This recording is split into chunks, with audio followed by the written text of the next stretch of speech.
রূপা, হুমায়ুন আহমেদ, পর্ব 2। রূপা ছবি নিয়ে বসেছে। লেমন ইয়েলোর প্রথম ওয়াশ দেয়া হয়েছে, রং শুকানোর পর দ্বিতীয় ওয়াশ।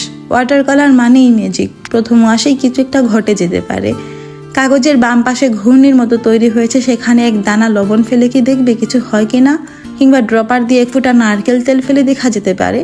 তেল পানিকে বিকর্ষণ করবে, হলুদ রঙের পানি সরিয়ে দেবে।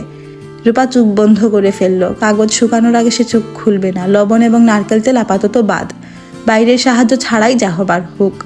চোখ বন্ধ করে রঙের সঙ্গে কথা বলার খেলা এখন খেলা যেতে পারে, রঙকে নির্দেশ দিয়ে প্রভাবিত করা। রূপা মনে মনে বলল, লেমন ইয়েলো, তুমি আমার অতি প্রিয় একটা রং।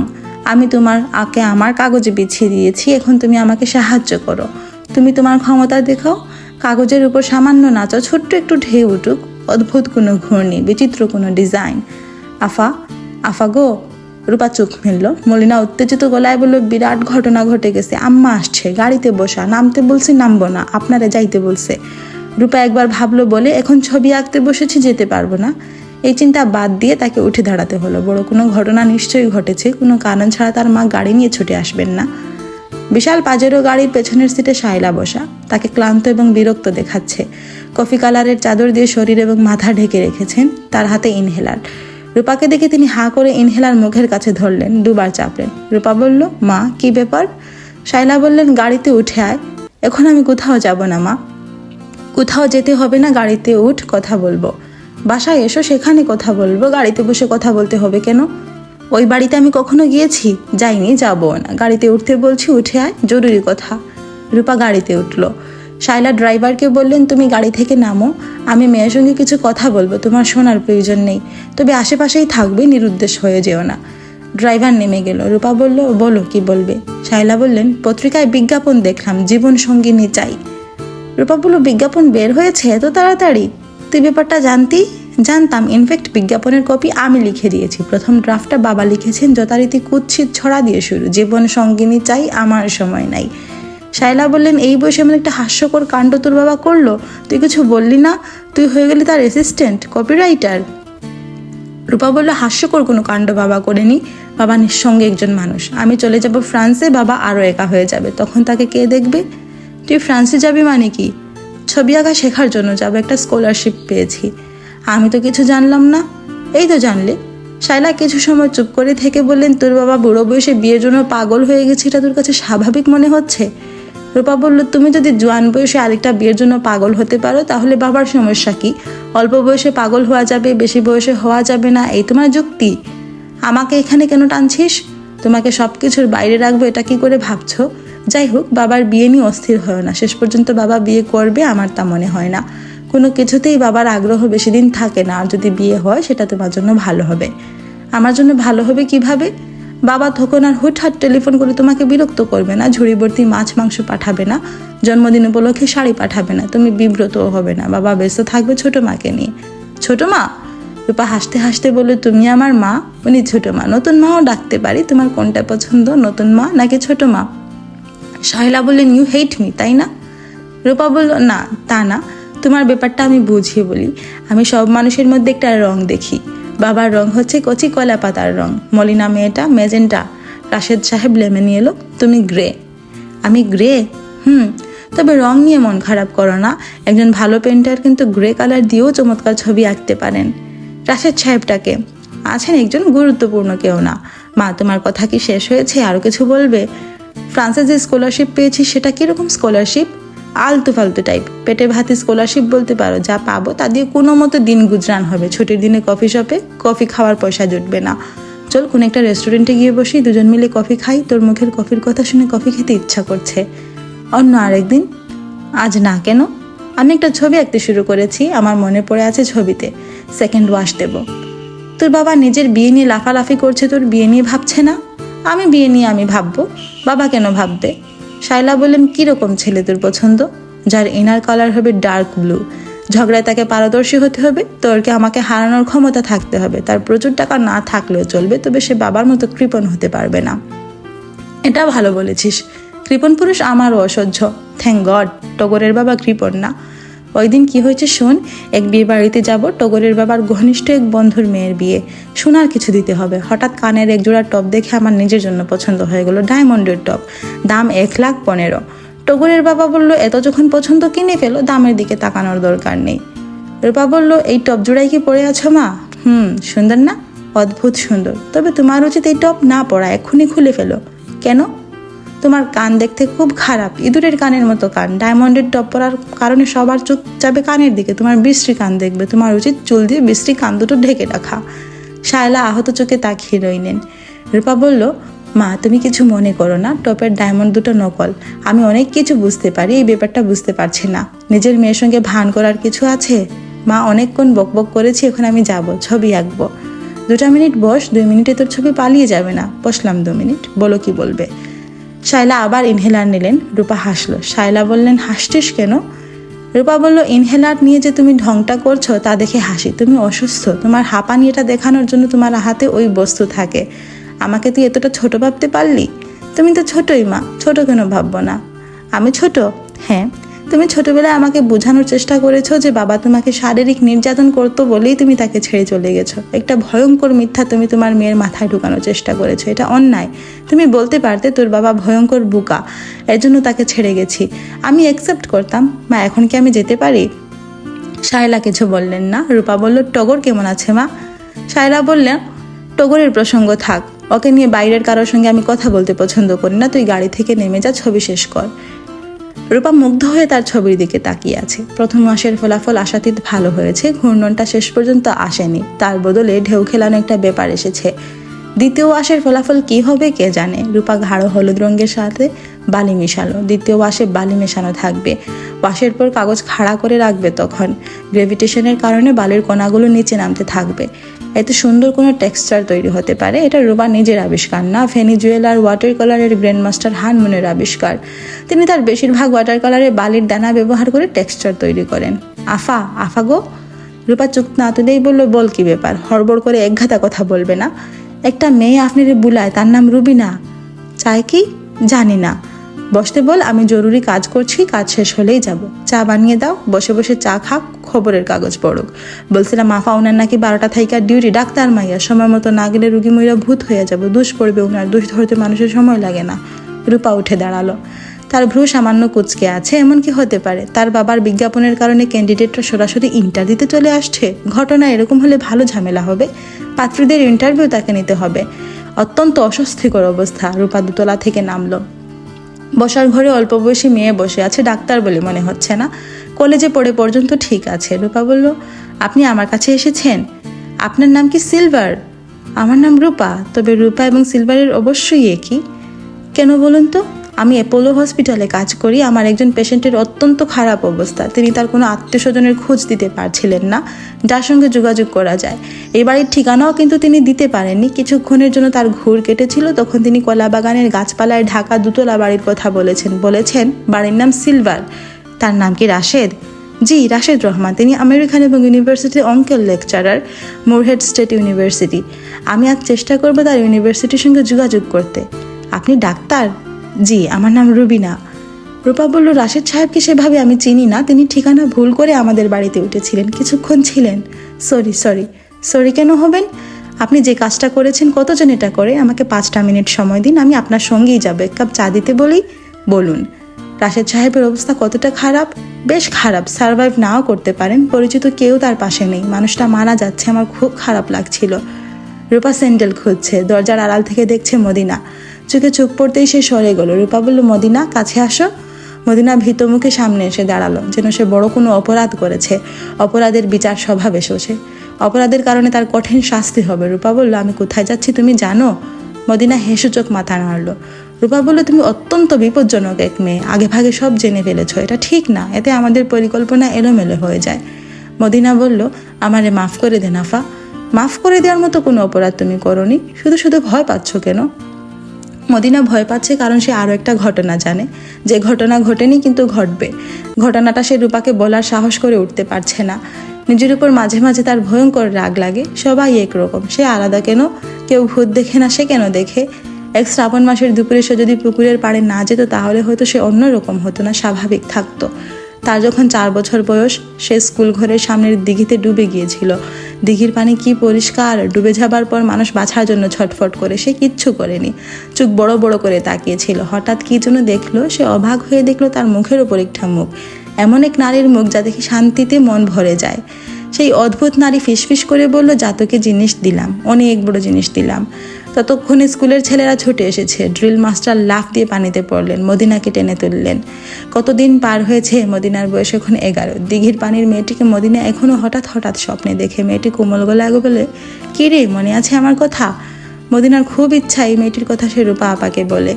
রূপা আপা রাগ করবেন, কাউকে তো বলতে হবে। তার যদি বড় ধরনের কোনো অসুখ হয়ে থাকে, রূপা আপাই চিকিৎসা করাবেন। তারা কত বড় লোক, তাদের তো আর টাকার অভাব নেই। রূপা ডাকলো, মদিনা।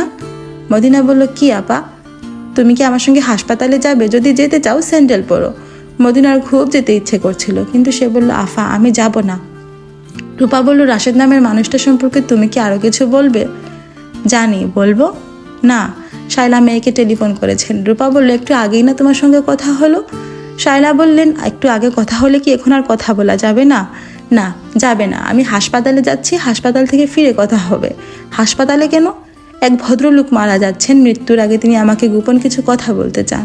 কি আশ্চর্য কথা, তার নাম কি? আমি কি যাব তোর সঙ্গে?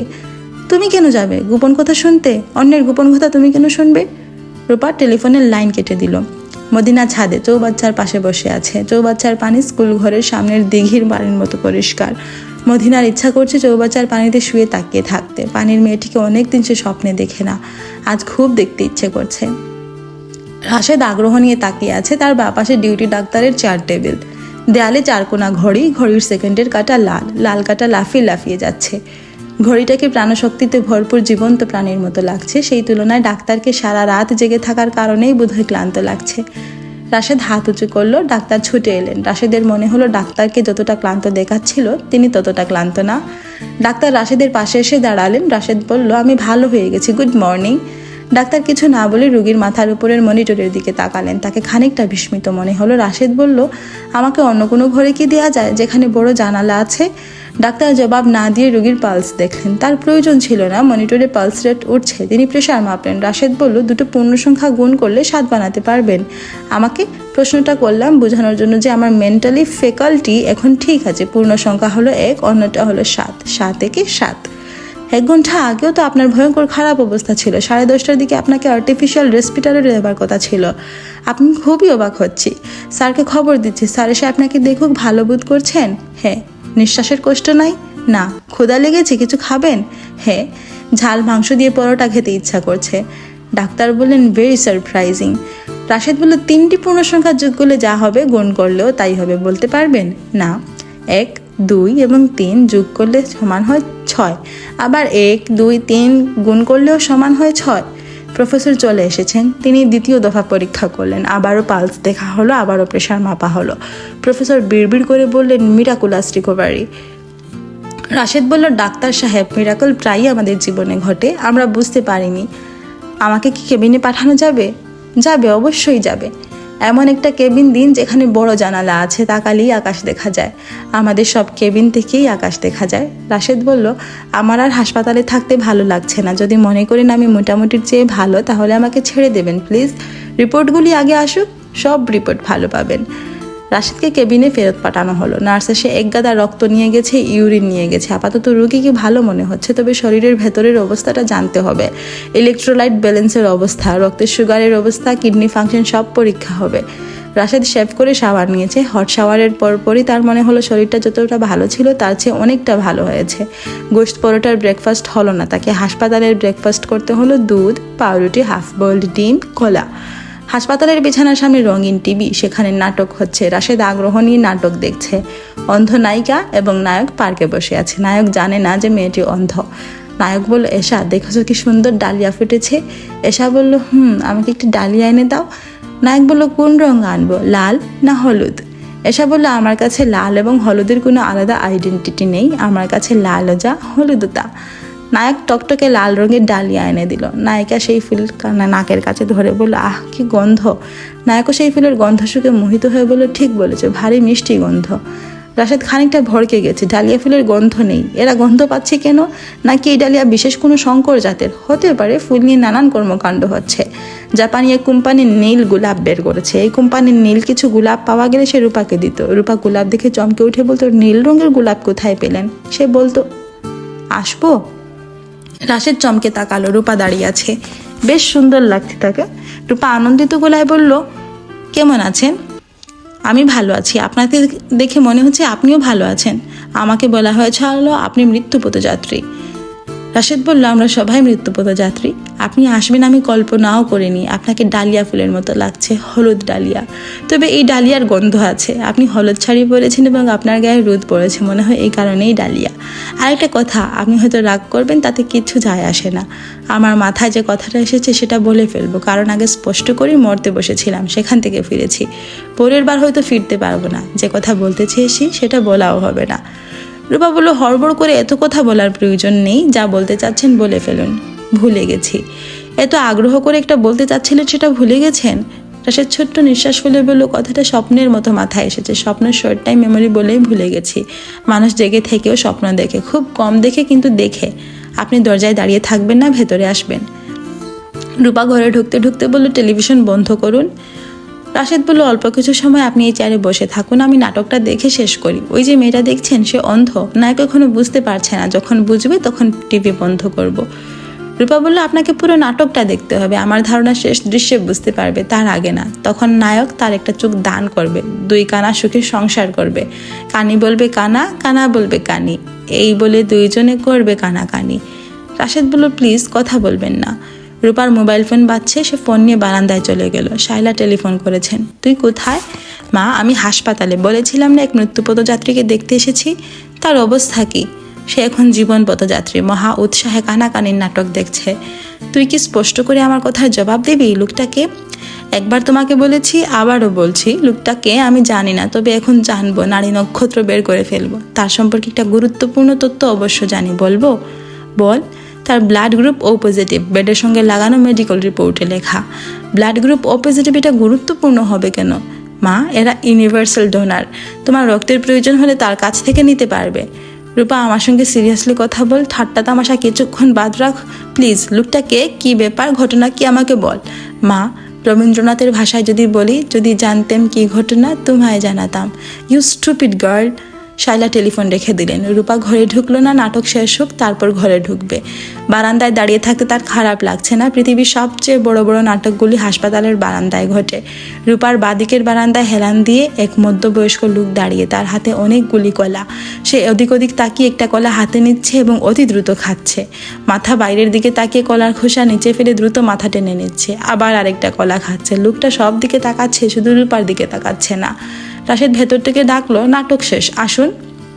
রূপা ঘরে ঢুকতে ঢুকতে বলে, শেষটা কি? আমি যা বলেছিলাম তাই?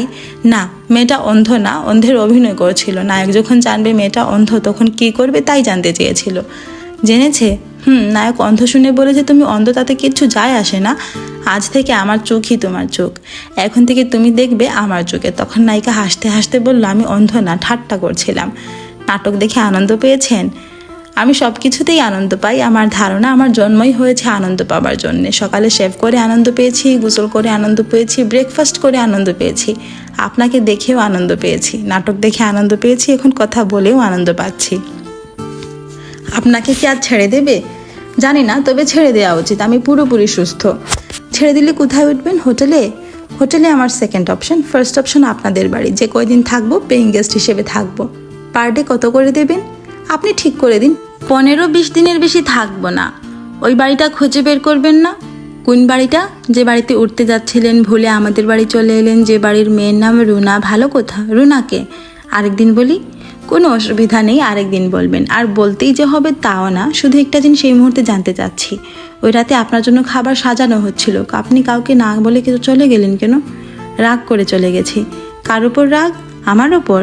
হ্যাঁ। আমাকে তুমি তুমি বলতে নিষেধ করেছিলে এই জন্য? হ্যাঁ। অন্যায় রাগ করেছিলেন? হ্যাঁ, অন্যায় রাগ করেছিলাম, তার জন্য শাস্তিও পেয়েছি। কি শাস্তি পেয়েছিলেন? বৃষ্টিতে ভিজে অসুখ বাঁধিয়েছি। ডাক্তার রুবিনার কাছে শুনলাম আপনি মরতে বসেছিলেন। হ্যাঁ, মানুষের হার্টে সমস্যা থাকে, আমার লাংসে সমস্যা। ডাক্তার রুবিনাকে স্পেশাল থ্যাঙ্কস দিতে ভুলবেন না, উনি আপনার জন্য অনেক করেছেন। সবার আগে আপনাকে ধন্যবাদ। আপনি ঘরে ঢুকেছেন, হঠাৎ মনে হলো ঘাত ঘাত করে ঘরে এক ঝাঁক রোদ ঢুকেছে। আপনাকে খুশি করার জন্য বলছি না, সত্যি বলছি।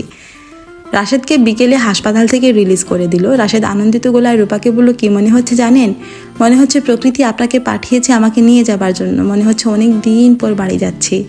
রূপা একবার ভাবলো, বলে, আমি আপনাকে নিয়ে যাচ্ছি ঠিকই, কিন্তু আমাদের বাড়িতে না, আমাদের বাড়ি ভুল বাড়ি। আপনি ভুল করে এসেছিলেন বলেই ভুল বাড়ি। আমি আপনাকে শুদ্ধ বাড়িতে নিয়ে যাব। রাশেদ বলল, আচ্ছা আপনি কি গান জানেন? না।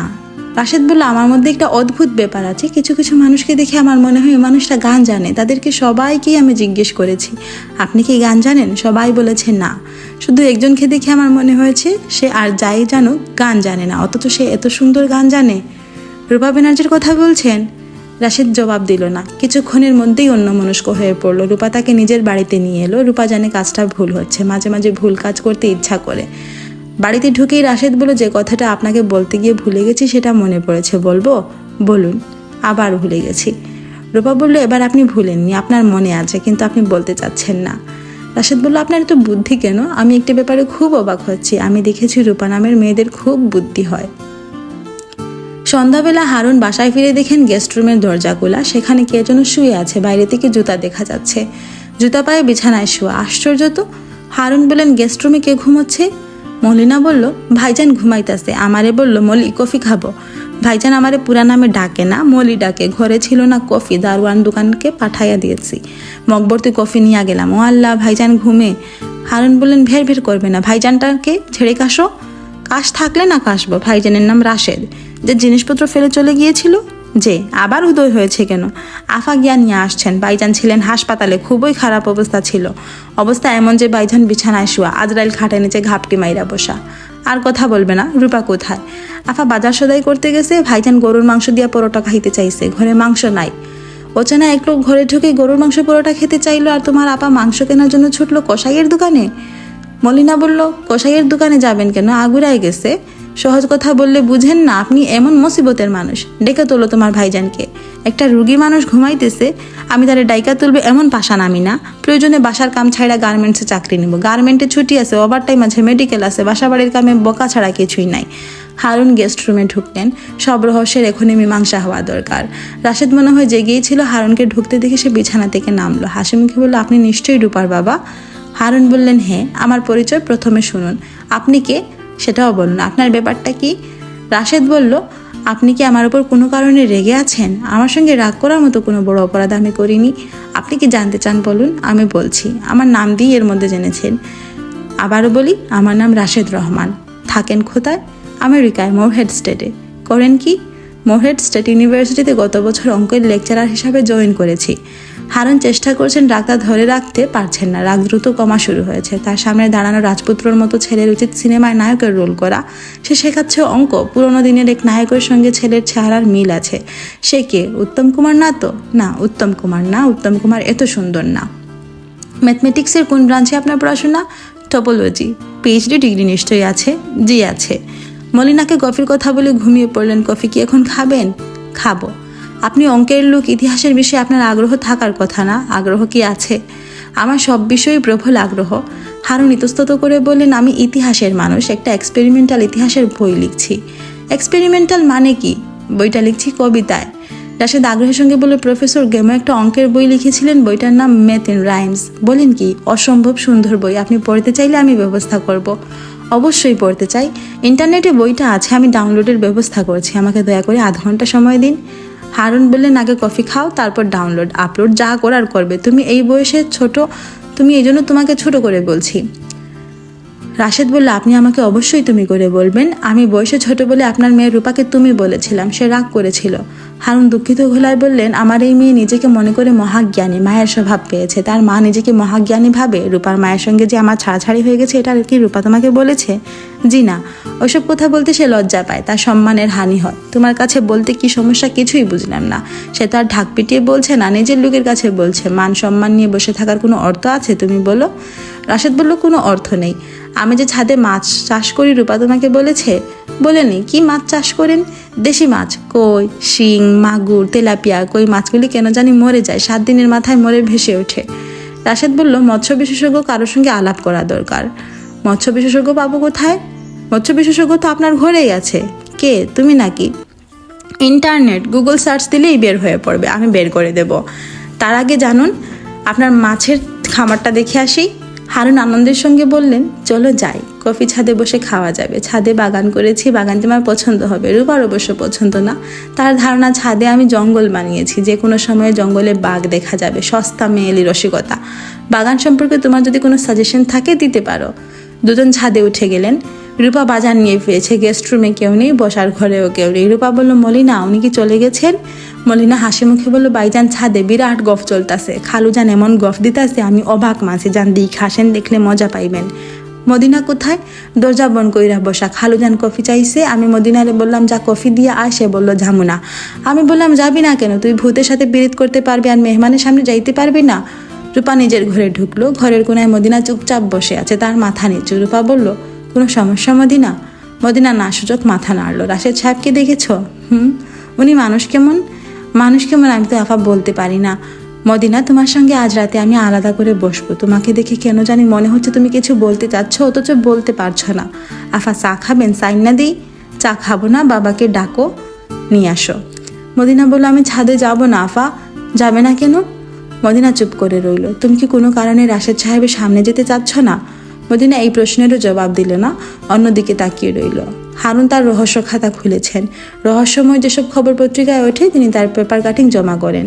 হারুন রহস্য খাতা রাশেদের দিকে এগিয়ে দিতে দিতে বললেন, রাশেদ, এই ছেলেটাকে দেখো, বালক পীর। সপ্তাহে একদিন সন্ধ্যা থেকে রাত 12টা পর্যন্ত সে যাকে যা বলে তাই হয়। তার নাম ওসমান, বাবা দিনমজুর। আমি গিয়েছিলাম দেখতে, হাজার হাজার মানুষ ভিড় ঠেলে এগুতে পারলাম না। ব্যাপারটা কি আপনার কাছে বিশ্বাসযোগ্য মনে হয়? আমার উত্তর হচ্ছে হে এবং না। জগৎ রহস্যময়, এটা তুমি মানো নাকি মানো না? রাশেদ বলল, আমার উত্তরও হে এবং না। একই সঙ্গে রহস্যময় আবার রহস্যময় না। হারুন বললেন, আমার এখানে মদিনা নামের একটি মেয়ে আছে, তার নাম আমি দিয়েছি ঘড়িকন্যা। সে হলো জীবন্ত ঘড়ি। আপনার কথা বুঝতে পারছি না। ধীরে ধীরে বুঝবে, একদিনে সব জেনে ফেললে হবে না। মেয়েটা সম্পর্কে রাজশাহীর দৈনিক প্রভাতে কি লিখেছে পড়ে দেখো। আমি আরেক দফা কফির কথা বলে আসি, নাকি চা খাবে? আপনি যা খাবেন তাই খাবো। টক দইয়ের শরবত খাবে? টক দই গুলমরিচ আর লবণ ব্লেন্ডারে দিয়ে বানানো হয়। সঙ্গে থাকে 1 ফালি কাঁচামরিচ আর 1 চিমটি ধনে পাতা। ঘাসের ওপর 2 ইঞ্চি পরিমাণ কুচি বরফ, 1 চামচ চিনি। শুনেই তো খেতে ইচ্ছে করছে। সমস্যা একটাই, রূপা ছাড়া কেউ বানাতে পারে না। সে ফিরেছে কিনা জানি না, দেখে ব্যবস্থা করি। হারুন ব্যস্ত ভঙ্গিতে নেমে গেলেন। তার এই ব্যস্ততা দেখার মতো। ঘরে বসার ঘরেই রূপাকে পাওয়া গেল। হারুন বললেন, 2টা টক দইয়ের শরবত, কুইক। রূপা বলল, বাবা বসো তো। এখন বসতে পারবো না, রাশেদের সঙ্গে অত্যন্ত জরুরি একটা আলাপ করছি। তুই শরবতটা বানিয়ে ছাদে পাঠানোর ব্যবস্থা কর। শরবত বানানো যাবে না, ঘরে টক দই নেই। ড্রাইভারকে নিয়ে আসবে। বাবা তুমি বসো, তোমার সঙ্গে আমার জরুরি কথা আছে। রাশেদ সাহেবের সঙ্গে আলাপের চেয়েও আমারটা জরুরি। বল। তুমি বসো, তারপর বলবো। তুই এত ঝামেলা করিস কেন? জরুরি কথা বসে শুনতে হবে, অতি জরুরি কথা শুয়ে শুনতে হবে? আচ্ছা যা, বসলাম। বাবা শোনো, রাশেদ নামের মানুষটাকে আমরা কেউ চিনি না, তার বিষয়ে কিছুই জানি না। তুমি প্রথম দেখাতেই তাকে কুলে নিয়ে বসে আছো, এটা কি ঠিক হচ্ছে? হারুন বললেন, কোনো একজন মানুষকে আমার পছন্দ হতে পারবে না? 5 মিনিটের মতো পরিচয় পছন্দ হতে পারে না। 50 বছরের পরিচয় লাগবে? তোর মার সঙ্গে 11 বছরের পরিচয় ছিল, তাকে চিনতে পেরেছি। বাবা তুমি লজিক গুলমাল করে ফেলছো। আমাকে লজিক শিখাবি না, স্টুপিড মেয়ে। রেগে না গিয়ে আমার কথা মন দিয়ে শোনো। তুমি উচ্চতারে বাঁধা একজন মানুষ। কাউকে অতি দ্রুত পছন্দ হওয়া এবং অতি দ্রুত অপছন্দ হওয়া তোমার চরিত্রের একটি অংশ। এটা ঠিক না। কাকে অতি দ্রুত অপছন্দ করলাম? সুলতান চাচাকে, যে ছাগলে একটা কথা 4 বার বলে তাকে অপছন্দ করতে পারবো না। তার এই স্বভাবের পরেও তুমি তার সঙ্গে গভীর বন্ধুত্বে ছিলে। পরদিন 2 দিন না দেখলে তুমি অস্থির হয়ে যেতে। মূল কথাটা বল। রাশেদের সঙ্গে আমি কথা বলতে পারবো না, এটাই তো মূল কথা।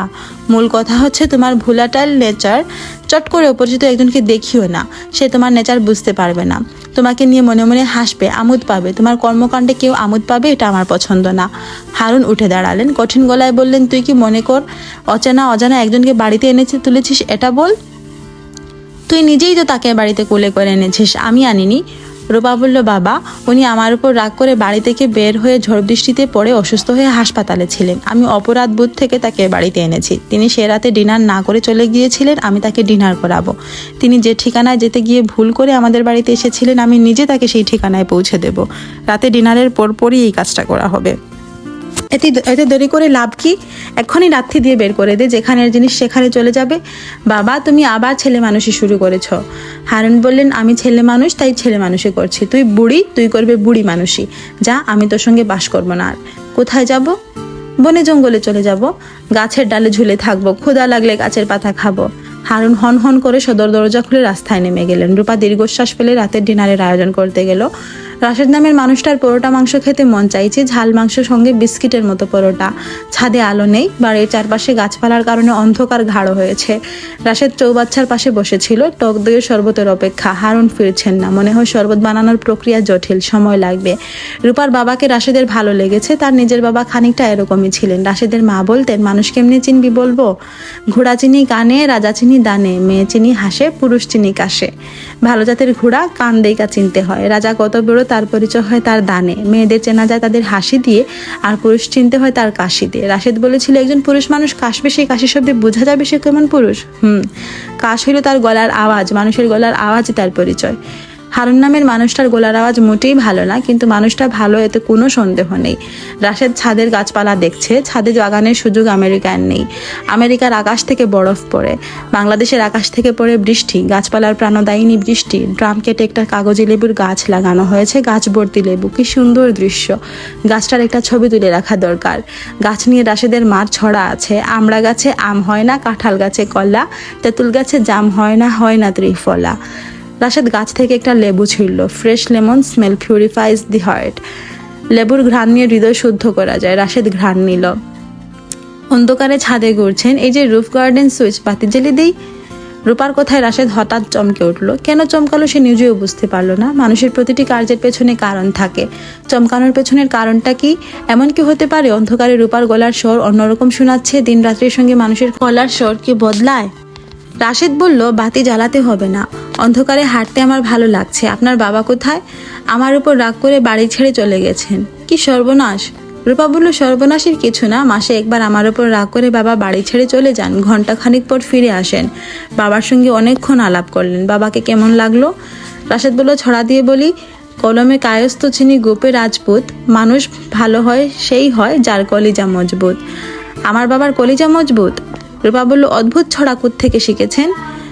রাশেদ বলল, আমার মার কাছ থেকে, সব কিছু নিয়ে তার ছড়া আছে। রূপা বলল, আরেকটা ছড়া বলুন তো। রাশেদ বলল, গলা নাই, গান গায়, বউ নাই, শ্বশুর বাড়ি যায়। বাহ, সুন্দর তো। আপনার মা কি আপনার সঙ্গে থাকেন? না, তিনি নেত্রকোনা জেলার বাইরে কোনো দিন যাননি। বেঁচে আছেন? না। আপনার বাবা বেঁচে আছেন? জানি না। জানেন না মানে কি? রাশেদ বলল, আমার বাবা খানিকটা আপনার বাবার মতো। তিনি মার সঙ্গে রাগ করে বাড়ি ছেড়ে চলে যেতেন। তার রাগ সহজে পড়তো না। এমনও হয়েছে 2 মাস ফিরেননি। আমি যখন ক্লাস 7-এ পড়ি তখন একবার রাগ করে বাড়ি ছাড়লেন, আর ফিরেননি। মনে হয় এখনো রাগ কমেনি। বাবাকে নিয়ে অনেক গল্প আছে, যদি কোনোদিন শুনতে চান শোনাবো। অবশ্যই শুনবো। রান্না হয়ে গেছে, আপনি যখন খেতে চান বলবেন, টেবিলে খাবার দিতে বলবো। বাবা গাড়ি নিয়ে যাননি, গ্যারাজে গাড়ি আছে। ডিনার শেষ করে গাড়ি নিয়ে রুনাদের বাড়ি খুঁজে বের করবেন। তাড়িয়ে দিচ্ছেন নাকি? রূপা বলল, না, যেটা শোভন সেটা করছি। আমাদের এখানে কেন থাকবেন? পেইং গেস্ট হিসেবে থাকবো। আমরা পেইং গেস্ট রাখি না। এই কথায় আবার রাগ করে ওই রাতের মতো না খেয়ে চলে যাবেন না। আপনি গোশত পরোটা খেতে চেয়েছিলেন, মাংস আমি নিজে রান্না করেছি, পরোটা তৈরি আছে, খেতে বসলেই মলিনা ভেজে দেবে। রাশেদ বলল, আপনি আপনার বাবার মতো না, আপনি আমার খুব পরিচিত একজনের মতো। আপনার স্বরও তার মতো। প্রথম দিন ধরতে পারিনি, আজ ধরতে পেরে চমকে উঠেছি। রূপা বলল, তার নাম কি রূপা ব্যানার্জি? রাশেদ অবাক হয়ে বলল, কিভাবে বললেন? আমি থট রিডিং জানি না, তবে প্রথম দিনই তার কথা আপনি বলেছিলেন। মনে হয় ভুলে গেছেন। হ্যাঁ, মনে পড়েছে, আমি বলেছিলাম। রূপা বলল, যার বাসায় যাচ্ছেন তার নাম রুনা। তিনি কে? আমার স্ত্রী। ছাদ অন্ধকার, আলো থাকলে দেখা যেত রূপা চমকে উঠেছে। তার মুখ হঠাৎ রক্তশূন্য হয়েছে, যদিও তার কোনো কারণ নেই। রূপা এই মানুষটার প্রেমে পড়েনি। তার 3টা স্ত্রী থাকলেও রূপার কিচ্ছু যায় আসে না। রূপা বলল, খাবার কি দিতে বলবো? বলুন। আমি কিন্তু আপনার সঙ্গে খেতে বসবো না, বাবার জন্য অপেক্ষা করব। অতিথি একা খাবে, এটা অভদ্রতা। আমি আগেই ক্ষমা চাচ্ছি। রাশেদ বলল, আমার কোনো অসুবিধা নেই, আমি মলিনার সঙ্গে গল্প করতে করতে খাবো। রাশেদ বলল, আপনার কাছে পরোটা খেতে চেয়েছিলেন, এখন তো খেতে ইচ্ছা করছে। ভাত কি আছে? অবশ্যই আছে, ভাত খেতে ইচ্ছে করলে ভাতও খাবেন। আমার বাবার প্রিয় খাবার ছিল ধোয়া ওঠা ভাতের উপর 2 চামচ ঘি, তার সঙ্গে ভাজা শুকনা মরিচ। আপনাদের রান্নাঘরে কি ঘি আছে? আছে, খুব ভালো পাবনার ঘি আছে, আসুন খেতে বসুন। যেভাবে খাবার গল্প করছেন মনে হয় আপনার খুব খিদে পেয়েছে। কুক আনিয়ে রেখেছি। আপনারা যারা আমেরিকায় বাস করেন তারা খাওয়া শেষ করেই সোডা খেতে চান, ভালো কথা। আপনারা কুককে সোডা কেন বলেন? রূপা, আমি জানি না। রূপা আবারও চমকালো। মানুষটা এত সহজে তাকে রূপা ডাকলো কেন? রূপা ব্যানার্জির কারণে? ডেকে ডেকে অভ্যাস। বাড়ির নাম মঞ্জুরি, 4 তলা বাড়ি, গেটে বাগান বিলাসের ঝাড়। গেটের দারোয়ান রাশেদকে ঢুকতে দিচ্ছে না। দারোয়ান রাশেদের কথা জানিয়ে ইন্টারকম করেছিল। বাড়ির মালিক দেওয়ান সাহেব বলেছেন গেস্টকে বলো কাল সকালে আসতে, আমার শরীর ভালো না, জ্বর। রাশেদ বলল ওনার সঙ্গে কথা না বললেও চলবে, তার মেয়ের ওনার সঙ্গে কথা বলবো। দারোয়ান বলল আপনি অপেক্ষা করেন, আপার সাথে কথা বলে দেখি। রাশেদ অপেক্ষা করছে। রাতের আকাশে মেঘ, ঘন ঘন বিজলি চমকাচ্ছে। আজ বৃষ্টিতে নামলে ভেজা যাবে না। আবার হাসপাতাল, আবার দুঃস্বপ্ন। গেট খুলছে। দারোয়ান বলল গাড়ি ভেতরে ঢুকবে না। রাশেদ বলল আমি যে ঢুকতে পারছি এতেই খুশি। রাশেদ বসার ঘরে অপেক্ষা করছে। ঘরের সাজসজ্জা খানিকটা উগ্র, একটার সঙ্গে আরেকটার মিল নেই। পাথরের অর্ধনগ্ন নারী মূর্তির পাশে থালা ভর্তি প্লাস্টিকের ফলমূল। দেয়ালে কামরুল হাসানের পেইন্টিং আছে, অতি কুৎসিত ফ্রেমে চমৎকার একটা ছবি। সমুদ্রে পানি হাঁটি পর্যন্ত ডুবানো একটি মেয়ের ছবি আছে। এই মেয়েটা রুনা। রুনার অনেকগুলো ছবি রাশেদের কাছে আছে। মেয়েটার মুখ শান্ত, চোখে স্বপ্ন আছে। রুনার বাবা দেওয়ান সাহেব ঢুকলেন। রাশেদ উঠে দাঁড়ালো। তুমি রাশেদ? জি, ছবিতে দেখেছি। ছবির চেহারা আর বাস্তবের চেহারায় মিল কম। রাশেদ বসলো। তার কাছে দেওয়ান সাহেবকে মোটেই অসুস্থ মনে হচ্ছে না, তবে ভয়ঙ্কর বিরক্ত মনে হচ্ছে। দেওয়ান সাহেব সিগারেট ধরাতে ধরাতে বললেন আমরা একটা ভুল করে ফেলেছি, কাটা আর বাড়িতে যাচ্ছি না। তোমাকে আগেই জানানো হয়েছে, তারপরেও কেন এসেছো বুঝলাম না। The game is over. Rashed বলল আমি রুনার সঙ্গে 5 মিনিট কথা বলে চলে যেতাম। তার সঙ্গে কি কথা বলবে? সে ভয়ঙ্কর আপসেট। টেলিফোনে বিয়েতে সে শুরু থেকে রাজি ছিল না, আমিও ছিলাম না। কুপরামর্শে কাজটা করেছি। ছেলে রাজপুত্র, পিএইচডি, ইউনিভার্সিটিতে পড়ায়। What a shame. রাশেদ চুপ করে আছে। ভদ্রলোক প্রচণ্ড রেগেছেন। হাতের সিগারেটে 2টা টান দিয়ে ফেলে দিয়ে নতুন সিগারেট ধরিয়েছেন। ভদ্রলোকের রাগ কমার আগে কথা বলা অর্থহীন। রাশেদ শোনো, তুমি রসগোল্লা, পান্তুয়া যাই হোক না কেন, তুমি মূলত স্ট্রিট বয়। ভুল বললাম, তার চেয়েও খারাপ। তোমাকে ডাস্টবিনে পাওয়া গেছে। সারা রাত ডাস্টবিনে পড়েছিলে। তোমার ফুসফুস এই কারণেই নষ্ট। রাশেদ বলল কথাগুলো আপনাকে যে জানিয়েছে সে ভুল জানিয়েছে। এটা আপনাকে আগেও বলেছি, এখনো বলছি। তুমি কি অস্বীকার করো যে তোমার লাংস নষ্ট না? লাংস ক্ষতিগ্রস্ত, এটা ঠিক আছে, পরের কথাগুলো ঠিক না। রূপা ব্যানার্জি নামে যে মেয়েটার সঙ্গে তুমি লিভ টুগেদার করতে, এটাও ভুল। জি ভুল। বাঙালি মেয়ে না? হ্যাঁ, কলকাতার মেয়ে। একটা বাঙালি মেয়ে জেনে শুনে অত বড় অপবাদ মাথায় নিয়ে বলবে সে তোমার সঙ্গে লিভ টুগেদার করতে, এবং তোমাদের ঘরে একটি মেয়ে আছে 3 বছর, তার নাম নিহি। রাশেদ বলল আপনি অত্যন্ত উত্তেজিত অবস্থায় আছেন। 3 মিনিটে 4টা সিগারেট ধরিয়েছেন। একজন উত্তেজিত মানুষকে কিচ্ছু বোঝানো যায় না, আপনাকে বোঝাতেও চাচ্ছি না। দেওয়ান সাহেব বললেন আমার কথা শেষ হয়নি। কথা শেষ হোক, তারপর ফড়ফড় করবে। অবশ্যই, কথা শেষ করুন। টেলিফোনের বিয়ে কোনো বিয়ে না, এর আইনগত কোনো ভ্যালিডিটি নেই। আমরা এই বিয়ে স্বীকার করছি না। রাশেদ বলল কোনো সমস্যা নেই, আমি বিয়ে বজায় রাখার চেষ্টা করতে আসেনি। তাহলে কি জন্য এসেছো? রুনা আমাকে জঘন্য একজন মানুষ ভাবছে, এটাই খারাপ লাগছে। আমি নিশ্চিত সে চমৎকার কোনো ছেলেকে বিয়ে করে সুখে জীবন কাটাবে। তবে কখনো কখনো তার মনে হবে টেলিফোনে বিয়ে করে কি ভুলই না করেছিলাম। প্রথম স্বামী ছিল ভয়ঙ্কর, এটা তাকে কষ্ট দিবে। আমি তাকে কষ্ট থেকে মুক্তি দিতে চেয়েছিলাম। সে যদি জানে তার প্রথম স্বামী খারাপ মানুষ ছিলেন, তাহলে তার কষ্ট কম হবে না। প্রথম স্বামী করছো কেন? তোমার সঙ্গে কি রুনার বিয়ে হয়েছে? টেলিফোনে বকর বকর করা মানে বিয়ে নয়। তোমরা এখনো চাক্ষুষ কেউ কাউকে দেখোনি। যাই হোক, আমার কথা শেষ, এখন বিদেয় হও। ফর ইউর ইনফরমেশন, এই মাসের 18 তারিখ আমার মেয়ের বিয়ে হচ্ছে, জামাই লেফটেন্যান্ট কর্নেল। রাশেদ বলল আমি কি তাকে বিয়ে উপলক্ষে একটা গিফট দিতে পারি? তুমি গিফট দেবে কেন? তুমি কে? রুনার কাছে আমি একবার জানতে চেয়েছিলাম দেশে যখন আসবো তখন তোমার জন্য কি আনবো। সে বলেছিল একটা লাই ডিটেক্টর আনতে, তার এক বান্ধবীর কাছে। সবাই এটা নিয়ে মজা করে। আমি একটা লাই ডিটেক্টর তার জন্য এনেছি, খেলনা ভার্সন। গাড়িতে আছে, নামিয়ে দিয়ে যাই। তুমি লাই ডিটেক্টর নিয়ে বিদায় হও। এই ডিটেক্টরে নিজের মিথ্যাগুলো ধরার চেষ্টা করো। ভুল ইনফরমেশন দিয়ে বিয়ে করার জন্য আমি যে তোমাকে পুলিশে দিতে পারি এটা জানো? পুলিশের এডিশনাল আইজি রুনার বড় মামা। রাশেদ উঠে দাঁড়ালো। বৃষ্টি পড়া শুরু হয়েছে। যে হোটেলের সন্ধানে বের হবে না চায়ের দোকানে রাতের জন্য আশ্রয় নেবে তা বুঝতে পারছে না। আচ্ছা, গাড়ি চলতে শুরু করুক, তারপর চিন্তা করা যাবে। কমলাপুর রেল স্টেশনে গেলে কেমন হয়? রাতে যদি কোনো ট্রেন পাওয়া যায়, সেই ট্রেনে করে নেত্রকোনা চলে যাওয়া। স্টেশনের নাম 18 বাড়ি। সে গ্রামের বাড়িতে উপস্থিত হলো। আরেকটা মিরাকেল ঘটলো। জগতে মিরাকেল যে একেবারেই ঘটে না তাও না, মাঝে মাঝে ঘটে। প্লেন ক্রাশ হয়েছে। প্লেনের 280 জন যাত্রীর সবাই মারা গেছে। একজন বেঁচে আছে, 70 বছরের বৃদ্ধ, ব্যাংকের ক্যাশিয়ার। সংসারে কেউ নেই, বৃদ্ধ নিবাসে থাকে। মেয়েকে দেখতে গিয়েছিল, ফেরার পথে দুর্ঘটনা। বৃদ্ধ প্রিয়াঙ্কারের জীবনে যদি মিরাকল ঘটতে পারে তার জীবনেও ঘটতে পারে। সে বাড়িতে ঢুকে দেখলো কুয়াতলায় এক বৃদ্ধ বসে আছেন। বৃদ্ধকে দেখে রাশেদ এগিয়ে গেল, স্বাভাবিক গলায় বলল, বাবা কেমন আছো? বৃদ্ধ বলল, তুই রাশেদ, কেমন আছিস? তোর মা গেল কই, মরে গেছে নাকি? রূপাদের ড্রাইভার বলল, স্যার এখন কোথায় যাবেন? রাশেদ বলল, প্রথমে একটা পরিচিত চায়ের দোকানে যাব, এক কাপ চা খাবো, তারপর রাস্তায় খানিকক্ষণ ঘুরবো। ঘুরতে ঘুরতে চিন্তা করব কোথায় যাওয়া যায়। তোমাদের বাড়িতে ফিরে যেতে পারি, আবার দেশের বাড়িতেও চলে যেতে পারি। হারুন বাড়িতে ফিরলেন রাত 11টায়। রূপা দরজা খুলে দিল। হারুন বললেন, টক দই এনেছি, শরবত বানিয়ে দে। রাশেদ সাহেব চলে গেছেন বাবা, তুমি খেতে চাইলে তোমার জন্য বানিয়ে দেই। আমাকে কিছু না বলে চলে গেল। রূপা বলল, তুমি ছিলে না, তুমি কখন ফিরবে তাও বলে যাওনি। টেবিলে খাবার দেওয়া হয়েছে, খেতে এসো। আমি খাবো না বাবা, আমি তোমার জন্য না খেয়ে অপেক্ষা করছি। হারুন বললেন, ইউ গো টু দি হেল। বলেই হাতের টক দইয়ের হাঁড়ি ছুঁড়ে ফেললেন। বুম ফাটার মতো হাঁড়ি ভাঙ্গার আওয়াজ হলো। মলিনা রান্নাঘর থেকে বের হয়ে এসে হারুনের রুদ্রমূর্তি দেখে ছুটে রান্নাঘরে ঢুকে গেল। রূপা রাতে ঘুমোতে গেল না খেয়ে। অভুক্ত অবস্থায় ঘুম আসে না। বিছানায় শোয়া মাত্র রূপার চোখ বন্ধ হয়ে এলো। সঙ্গে সঙ্গে টেলিফোনের শব্দে ঘুম ভাঙল। শায়লা টেলিফোন করেছেন। তোর বাবা কি কাণ্ড করেছে জানিস? বাবা অনেক কাণ্ডই করে, কোনটার কথা বলছো? আজ রাতে আমার এখানে এসেছিল, তুই জানিস না? আমার আর টগরের বাবার আজ একটা বিশেষ দিন, ম্যারেজ ডে। আমরা ঠিক করেছি দুজনে ঘরোয়াভাবে দিনটা পালন করব। রাতে ঘরেই ক্যান্ডেল লাইট ডিনার। এই উপলক্ষে টগরের বাবা 7,500 টাকা দিয়ে একটা শ্যাম্পেইনের বোতল কিনেছে ঢাকা ক্লাব থেকে। সব জ্বলে গেছে। শ্যাম্পেইন খেতে পারোনি? কিভাবে খাবো? তোর বাবা উপস্থিত। তাকে ভদ্রতা করে টগরের বাবা বলেছে, আসুন আমাদের সঙ্গে ডিনার করুন। সে সঙ্গে সঙ্গে বসে গেছে। তার সামনে তো আর আমরা ম্যারেজ ডে সেলিব্রেট করতে পারি না। করলে অসুবিধা কি? বাবা তোমার আনন্দ শেয়ার করতো। অন্যের আনন্দ বাবার মতো শেয়ার করা কেউ করতে পারে না। তোমাদের ডিনারের মেনু কি ছিল?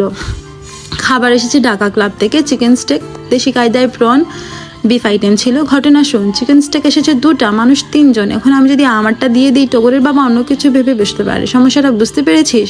সমস্যার সমাধান কিভাবে হলো? টগরের বাবা সমাধান করলো। সে বললো, আমাকে চিকেন স্টেক কেন দিয়েছ? আমি ব্রয়লার চিকেন খাই না। সঙ্গে সঙ্গে বেকুবটা বললো, আমাকে দিয়ে দিন, ব্রয়লার চিকেনে আমার সমস্যা নেই। রূপা বলল, মা শোনো, আমি জানি বাবা বোকা, কিন্তু তোমার মুখ থেকে বেকুব শব্দটা শুনে আমার খারাপ লাগছে। আমি বাবাকে সামলাবো, সেজন্য আর কখনো তোমাকে বিরক্ত না করে। মা আমি টেলিফোন রাখছি, আমার মনটা ভালো না। মন ভালো না কেন? রূপা জবাব না দিয়ে টেলিফোন রাখলো। বাবা খেয়ে এসেছে, কাজেই তার না খেয়ে রাত পার করার সমস্যা কিছু নেই। সে গলা উঁচিয়ে ডাকলো, মদিনা জেগে আছো? জি আফা। খাবার গরম করো, আমি খাবো। মলিনাকে ডেকে তুলবে না, সে বকবক করে মাথা ধরিয়ে দেবে। পরোটা ভেজে দিতে পারবে না? পারবো। আমি শুয়ে থাকবো, সবকিছু রেডি করে আমাকে খবর দিবে। যদি দেখো আমি ঘুমিয়ে পড়েছি, তাহলে আর আমাকে ডাকবে না। রূপা খেতে বসেছে, পাশেই মদিনা দাঁড়িয়ে আছে। আগ্রহ নিয়ে রূপার খাওয়া দেখছে। সে হঠাৎ রূপাকে চমকে দিয়ে হাসি মুখে বলল, ভূতটা চইলা গেছে। রূপা বলল, ভালো খবর, চলে গেল কেন? ওনারে দেখা খুবই রাগ হয়েছে, তারপর চইলা গেছে। রাশেদ সাহেবকে দেখে? রূপা বলল, ভয় পেয়ে চলে গেল কোনো, উনি কি ভূতের ওঝা? মদিনা জবাব দিল না। রূপা নিঃশব্দে খাওয়া শেষ করলো। হাত ধুতে ধুতে বলল, তুমি বলেছিলে উনি হাসপাতালে। কাকতালীয়ভাবে তাকে হাসপাতালে পাওয়া গেল। এ থেকে প্রমাণিত হয় না যে তুমি ভবিষ্যৎ বলতে পারো? আমার কাছে অনেকবার মনে হয়েছে আজ সুলতান চাচা আসবেন, তিনি এসেছেন, তাতে প্রমাণিত হয় না যে আমি ভবিষ্যৎ বলতে পারি। বুঝেছ? তুমি কি বলতে পারবে রাশেদ সাহেব এখন কোথায় আছেন? জি। আমি হঠাৎ হঠাৎ বলতে পারি, সব সময় পারি না। একটা মেয়ে আইসা আমারে যখন বলতে পারে তখন পারি। মেয়েটা পানিতে থাকে। জলকন্যা? জানি না আফা। শুনো মদিনা, যারা মৃগী রোগী তাদের যখন অ্যাটাক হয়, অর্থাৎ অজ্ঞান হয়ে পড়ে ফিটের মতো হয়, তখন তারা অনেক কিছু দেখে। আমার নিজের ধারণা তোমার এই রোগ আছে। আমাকে মনে করে দিবে, কাল তোমাকে ডাক্তারের কাছে নিয়ে যাব। জি আচ্ছা। কাল তোমাকে স্কুলেও ভর্তি করিয়ে দেব। আফা, মেয়েটার শরীর নাই, খালি মাথা, মাথা ভর্তি চুল, চোখের মনি অনেক বড়, সাদা অংশ নাই বললেই চলে। কোন মেয়ে? যে আমারে ঘটনা বলে। রূপা বলল, কাল তোমাকে যখন ডাক্তারের কাছে নিয়ে যাব তখন থেকে এইসব বলবে। আমাকে এইসব বলার দরকার নেই। টিভিটা ছাড়ো, আমার ঘুম কেটে গেছে, কিছুক্ষণ টিভি দেখবো। ন্যাশনাল জিওগ্রাফিতে মঙ্গল গ্রহের পানির সম্ভাবনা নিয়ে ছবি দেখাচ্ছে। রূপা আগ্রহ নিয়ে দেখছে। কম্পিউটার গ্রাফিক্সের তৈরি করা মঙ্গলের কিছু কাল্পনিক ছবিও দেখালো। লাল পাহাড়ের দেশে 2টি চাঁদ উঠেছে। জোছনায় কি অপূর্ব খেলা। রূপা ঠিক করে ফেলেছে তার পরবর্তী ছবির নাম মঙ্গল গ্রহে জোছনা। ডাক্তার কথা বলছেন, শ্রোতা রূপা। মদিনাকে পাশের কামরায় রাখা হয়েছে। ডাক্তার মধ্যবয়স্ক। সাইকিয়াট্রিস্টরা পেশাগত কারণে প্রচুর কথা বলেন, ইনি তার ব্যতিক্রম না। এক নাগাড়ে সব কথা বলে যাচ্ছেন। রূপা মন দিয়ে শুনছে। ডাক্তার ভদ্রলোক কথা বলে আরাম পাচ্ছেন, তা বোঝা যাচ্ছে। মদিনা মেয়েটির সমস্যা স্নায়ুরোগ। নিউরোট্রান্সমিটার বিকার বলা যেতে পারে। তার রক্তে হিমোগ্লোবিন আশঙ্কাজনকভাবে কম। হিমোগ্লোবিনের প্রধান কাজ শরীরের অক্সিজেন সরবরাহ করা। সেই অক্সিজেনের 70 ভাগের বেশি প্রয়োজন হয় মস্তিষ্কের। মস্তিষ্ক যখন অক্সিজেন কম পায় তখন সে অদ্ভুত সব জিনিস দেখে, অদ্ভুত শব্দ শুনে। যারা এভারেস্টের চূড়ায় ওঠেন তারা অক্সিজেনের বোতল নিয়ে ওঠেন। যখন বোতলের অক্সিজেন শেষ হয়ে যায় তখন শুরু হয় অক্সিজেন ডিফ্রাইজেশন জনিত হ্যালুসিনেশন। প্রায় সবাই বলেছেন 28,000 ফুট উচ্চতায় তারা উড়ন্ত মানুষ দেখেছেন। আশেপাশে অদ্ভুত জন্তু জানোয়ার দেখেছেন যারা মানুষের ভাষায় কথা বলে। আপনি কি এভারেস্ট অভিযান নিয়ে লেখা ইনটু থিন এয়ার বই পড়েছেন? লেখকের নাম জন ক্রাউকার। রূপা বলল, না, বইটিতে হ্যালুসিনেশনের কথা বলা আছে। এভারেস্ট অভিযাত্রীদের 28,000 ফুট উচ্চতায় ওঠার পর যা হয় মদিনা মেয়েটিরও তাই হচ্ছে। সে একবার পানিতে ডুবে গেল, মস্তিষ্কে অক্সিজেন সাপ্লাই বন্ধ হলো, হ্যালুসিনেশনের শুরু। সে দেখলো একটা মেয়ের মুখ। তারপর যতবার অক্সিজেন ঘাটতি হলো ততবারই সে এই মেয়েটিকে দেখলো। মাসের কিছুদিন মেয়েদের শরীরে রক্ত জমে যায়। আমি নিশ্চিত মদিনা ওই সময়েই ভবিষ্যৎ দেখার কথা বলে। ডাক্তার দম নেবার জন্য থামলেন। রূপা বলল, আমাদের করণীয় কি? ডাক্তার বললেন, আপনাদের কিছুই করণীয় নেই। আমি ওষুধ দিচ্ছি, ভিটামিন দিচ্ছি, আয়রন ট্যাবলেট দিচ্ছি। আপনারা মদিনার কথার কোনো রকম গুরুত্ব দেবেন না। তার কথায় গুরুত্ব দেবার অর্থ তাকে উৎসাহিত করা। যত বেশি সে উৎসাহিত হবে এই ধরনের আজগুবি কথা সে তত বেশি বলবে। তাকে কড়া ঘুমের ওষুধ দিচ্ছি। মেয়েটার ভালো ঘুম দরকার। সে বলেছে রাতে তার ঘুম হয় না। মেয়েটার ব্রেইনের একটা সিটি স্ক্যান করাবেন। ব্রেইনে কোনো অস্বাভাবিকতা থাকলে এতে ধরা পড়বে। ব্রেইন টিউমারে এমন সমস্যা হয়। টিউমার থাকলে সিটি স্ক্যানে ধরা পড়বে। আপনি সিটি স্ক্যান করাতে বললে করাবো। বেশ খরচ পড়বে। একটা কাজের মেয়ের পেছনে এত টাকা খরচ করবেন? হ্যাঁ, করব। তাহলে সিটি স্ক্যান করানোর রিপোর্ট আমাকে দেখাবেন না, দেখাবেন একজন নিউরোলজিস্টকে। আমি তার নাম লিখে দিচ্ছি। ওষুধগুলি আগে শুরু না করে সিটি স্ক্যানের রিপোর্ট দেখার পর শুরু করুন। রূপা উঠতে যাচ্ছিল। ডাক্তার বললেন, চা খান, চা খেয়ে তারপর যাবেন। আপনার সঙ্গে কথা বলে আরাম পেয়েছি। বেশিরভাগ সময় আমি কথা বলে আরাম পাই না। আপনার কোনো প্রশ্ন থাকলে জিজ্ঞেস করুন। রোগ বিষয়ে প্রশ্নের উত্তর দিতে আমার ভালো লাগে। রূপা বলল, কিছু কিছু মানুষ আছে যারা দাবি করে যে ভবিষ্যৎ দেখতে পায়। তাদের সবারই কি হ্যালুসিনেশন সমস্যা? অবশ্যই। তাদের বলা ভবিষ্যৎ যদি মিলে যায় তারপর ব্যাখ্যা কি? দু একটা হয়তো মিলে, কাকতালীয়ভাবে মিলে। যেটা মিলে যায় সেটাই আমরা মনে রাখি, যেগুলো মিলে না সেগুলো মনে রাখি না। মৃগগুলো কি নিশ্চয়ই জানেন? রূপা বলল, জানি। মৃগী বা এপিলেপসি শব্দটা এসেছে গ্রিক শব্দ এপিলেপসিয়া থেকে, যার অর্থ ভর করা। অপদেবতা বা দেবতা ভর করলেই এই রোগ হয় বলে ভাবা হতো। মৃগী রোগের ক্ষেত্রেও এটাকে সময়ে রোগী ভবিষ্যতের কথা বলে। অনেক কিছু থেকে, সবই মস্তিষ্কের ভেতরে। মদিনার সিটি স্ক্যানের রিপোর্টে ব্রেইনের ফ্রন্টাল লোবে একটা টিউমার পাওয়া গেল। টিউমার ম্যালিগনেন্ট হওয়ার সমস্যা। নিউরোলজিস্ট বললেন অবিলম্বে ফ্রন্টাল লোবোটমি করা প্রয়োজন। রূপা এই খবর মদিনাকে দিল না, তার বাবাকেও জানালো না। মদিনা রাতে ঘুমোতে গেছে। রূপা বলল, নীল দুটো ট্যাবলেট খাওয়ার কথা খেয়েছো? মদিনা হেসেচোখ মাথা নাড়ল। ভূত যেটা চলে গিয়েছিল সেটা কি ফিরে এসেছে? না। আরাম করে ঘুমাও। মদিনা ক্ষীণস্বরে বলল, আমার এই মার কাছে পাঠায় দে নাফা, আমি বেশি দিন বাঁচুম না। কে বলেছে? দিঘির পানিতে যে মেয়ে দেখা দিয়েছিল সেই মেয়েটা? জি আফা। ভুয়া মেয়েটার কথা ভুলে যাও, তুমি অনেক দিন বাঁচবে। বাতি নিভিয়ে দেন। মদিনা কিছুক্ষণের মধ্যেই ঘুমিয়ে পড়ল। সারা রাত জেগে রইল রূপা। তার এক ফোঁটা ঘুম এলো না। হারুনের কাছে চিঠি নিয়ে কে যেন এসেছে। ভীত মুখে দাঁড়িয়ে আছে। হারুন খবরের কাগজ পড়ছিলেন। এই সময় তার মেজাজ এমনিতেই খারাপ থাকে, আজ অতিরিক্ত খারাপ। কারণ প্রথম পৃষ্ঠাতেই খবর, ঘাতক ট্রাক ছিনিয়ে নিল ছোট্ট মিলাকে। মিলার বয়স 4, সে নার্সারিতে পড়ে। সে তার লবণ মাখানো দুটো আমড়ার স্টিক হাতে নিয়ে মার দিকে ছুটে আসছিল। হঠাৎ ট্রাকের নিচে পড়ে গেল, আটকে গেল ট্রাকের চাকায়। সেই অবস্থাতেই ট্রাক ছুটে বের হয়ে গেল। ছোট্ট মিলার একটি ছবি ছাপা হয়েছে। কাঁধে স্কুল ব্যাগ, মাথার চুল পনিটেল করে বাঁধা। মিলাকে দেখাচ্ছে ছোট্টবেলার রূপার মতো। কাগজ দূরে ছুঁড়ে ফেলে দিয়ে হারুন বললেন, কার চিঠি? পত্রবাহককে ভয়ে ভয়ে বলল, নাম জানি না স্যার, আমারে বলেছেন আপনারে দিতে, বাসা চিনায়ে দিয়েছেন। যে চিঠি লিখেছে সে কোথায়? জানি না স্যার। হারুন বললেন, তোমার ভাওতাবাজি আমি দূর করতে পারছি না। এমন মনে করার কোনো কারণ নেই। চাঁদা চেয়ে চিঠি লিখে তোমাকে দিয়ে দিয়েছে। তোমাকে আমি ছেড়ে দেব তা না, ভাববে না। যদি ভাবো তাহলে তুমি বুকার স্বর্গে বাস করছো। তোমাকে আমি পুলিশে দেব। জীবন যাবে জেলের লেপসি খেতে খেতে। লেপসি চেনো? জি না স্যার।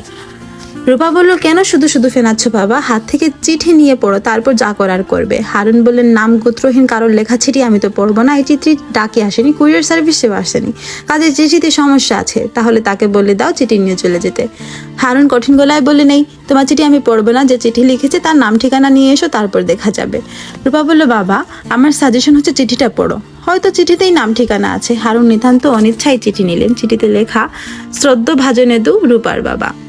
আমি দুটি কারণে অত্যন্ত লজ্জিত। প্রথম কারণ, আপনার নাম জানা হয়নি, যে কারণে বাধ্য হয়ে রূপার বাবা লিখছি। দ্বিতীয় কারণ, ওই দিন আপনার কাছ থেকে বিদায় নেওয়া হয়নি। আশা করি বুঝতে পারছেন আমি রাশেদ।